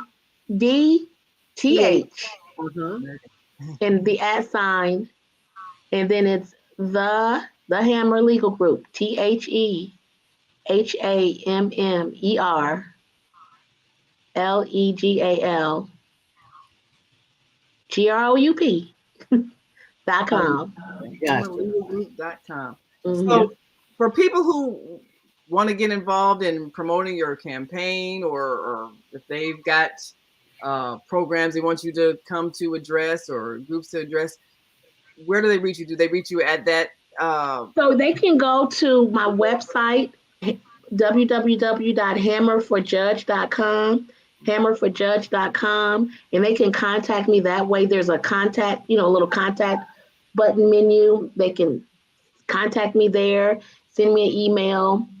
Definitely follow my link on Facebook. Follow my campaign. I actually manage my Facebook page too, so you can actually reach out to me on Facebook, and I'll get the request or the invite. But certainly go to hammerforjudge.com, click on the contact link, have my information. I get requests like that always. It comes to my email, comes to another email, friends of Meredith Hammer. And you can be, hammerforjudge.com, Hammer for Judge. I have to keep saying it, Hammer. You don't have to worry about that first name. And then you can contact me. See, there's the contact button right here. And you can contact me there, and just click on the link, and you can reach me there. And then I'll respond immediately. And I appreciate you guys. Would love to have volunteers. We have a lot of events coming up where, I just need people to be there to help pass out palm cards. I go to a lot of events. I have speaking engagements. Of course, I go to the churches. Churches have been super helpful and supportive. I'm going to an event this Wednesday where it's high school students just talking to the young women about following their dreams. I'm going to be on the Jamil Muhammad show at some point. So, I'm really, my goal is to just get the word out about me so that people know who I am, and what I'm talking about in my conversation, and just get to know who they're going to put on the bench. I want to establish the relationships. If you walk down the street, drive down the street, sit at the bus stop, Black men, boys are targeted all the time. You're so right, Effie. Deborah says, educate, educate, educate. Thank you so much for the education provided this morning. Yes, and one of my skate buddies, Barbara Luster, said, I didn't hear Baba. Well, he's come and gone, but all the information he said is on my blog, Zelda Speaks.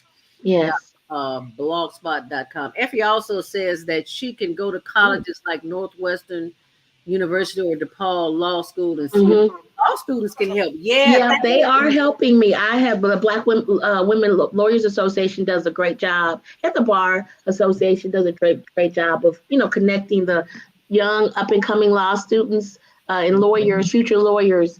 So I have a lot of law students who are just helpful and, coming to the events. And I want to also, get them involved and get them to, understand this process, this political process, and getting them involved with everything. Young, fresh out of law school, right out of bushy tailed.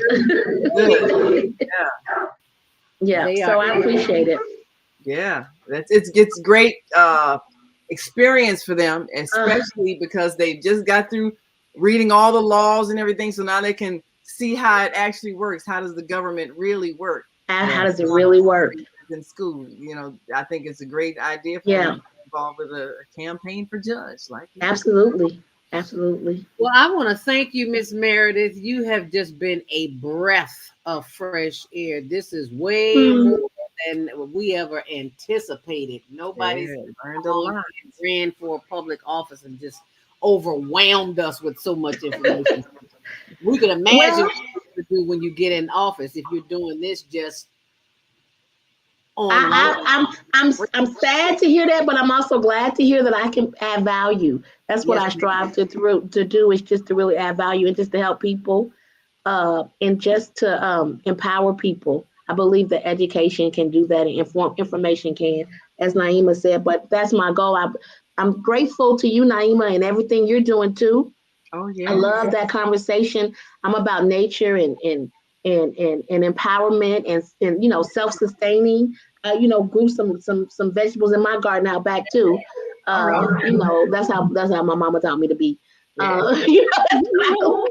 Miss Zelda, I thank you too so much for, first of all, just getting me centered earlier, which you didn't even know I was on there doing that.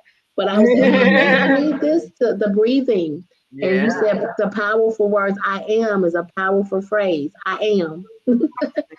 And so I'm taking that with me as I finish up this particular journey in becoming a judge. I need it. So I thank you and all you do. Thank you so much. Yes, ma'am. Thank you.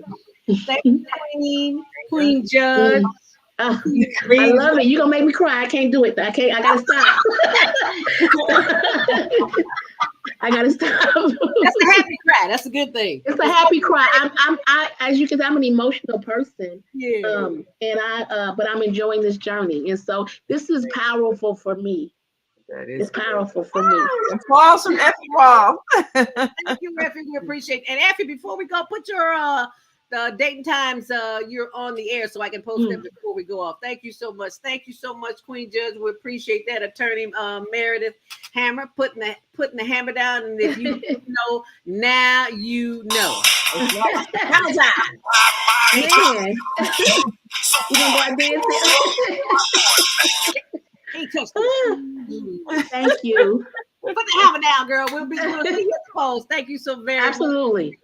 All right. Bye-bye. We'll see you next time because we want to have you back. I would love to. Love it. All right. Thank you, my love. Thank you, Queen Sister. All righty. Wrap it up, Effie. Ooh, it's 10 o'clock. Gotta go. Okay, so what can we expect tomorrow? Self-care with Jody Susan. And on Wednesday. Oh, yes. Well, I'll be on with Kareem Hamid, and we'll be talking more about that wonderful program we're putting together out there in Pembroke for our youth, talking about how we can lift them up and get them inspired. And then, of course, Thursday, we've got Soulful Solutions with Dr. Debbie Green, and Fridays, Health and Wellbeing with Viata, and Saturdays, Move Around with Deborah, and Sunday, we start all over again with Soul Purpose Healing with Viata. And then we're back to Monday Morning Mindfulness. Monday Morning Mindfulness. Wait till you think today was good. Oh my goodness. Wait till next week. Anyway, but I'll tell you all about it. All the updates are always on my blog, zeldaspeaks.wordpress.com. But before I go, in the words of Frankie Beverly and Mays, before I go, I gotta give you the roundup. And I hope you enjoy it. I hope you enjoyed the show. I hope you will do what we ask you to do, and that is to share this information, because so many of our people have been lost and left out, but not anymore. Not after today, because you got all the information that you need, and all you have to do is what? Share it. Share. The Female Solution Global Radio TV Show invites you to an invigorating conversation with our team of hosts Monday through Friday, 7 a.m. to 9 a.m. Central Time. Start your week with Monday Morning Mindfulness with Zelda Speaks. Tuesdays, Self-Care with Jody Susan. Wednesdays, Repairing Broken Families with Naima Latif and co-host Kareem Hamid. Thursdays, Soulful Solutions with Dr. Debbie Green. And Fridays, Health and Wellbeing with Beata. Saturdays, tune in 12 noon to 2 p.m. Central Time. First Saturday, Success Strategies with John. Second Saturday, Wendy Williams Esquire on relationships. Third Saturday, Move Around with Deborah. And fourth Saturday, Wisdom with Mama D. Join us Sundays, 7 p.m. to 9 p.m. Central Time for Soul Purpose Healing with Beata. Call in and comment 515-605-9325. Press 1 to speak to the host and be a part of the solution. Any last words, Naima? We just nephew's speech is right. We just want everybody to do as you asked. Share the information. That's what brings us collective power. And we have the power, and everybody else knows it but us. Yeah. So be sure and share, because that's how we get the word out. And all the information is on my blog, zeldaspeaks.wordpress.com. Okie dokie. Oh, we got one showing up here. I forgot to play this one. Is that Jody? Yep. Okay, Jody, I don't know where you went, but I'm going to find you. Here's Jody. Tomorrow. She's tomorrow. Okay, so I'm going to pull that up just because you can see it. Just so you know, these, you can go to my blog, zeldaspeaks.wordpress.com. But I want you to see what you're going to be experiencing tomorrow. Did I say tomorrow? Tomorrow, you're going to have self-care with Jody Susan. Now, Jody, where did you go? There you go. Learn how to live your natural lifespan of 120 years old. Yep. And this is available for you. So check her out. You'll be glad you did. What did I do with it? 2, 1. There's Jody. And she'll be there tomorrow. So Blog Talk Radio. Okay, so thank you so much for joining us. We'll see you tomorrow morning, 2 a.m. No, we'll be sleeping 2 a.m. 7 a.m. I know I'll be asleep. 7 a.m. to 9 a.m. Central Standard Time. Stay on purpose, stay empowered, stay tuned. And I guess I'll post Effie's information on my blog too, because she didn't show up. All right, thank you so much. We'll see you tomorrow. Love, peace, and hair grease. Make it a great day. Thanks for watching and sharing and liking. Thank you much. Bye-bye now. Shalom.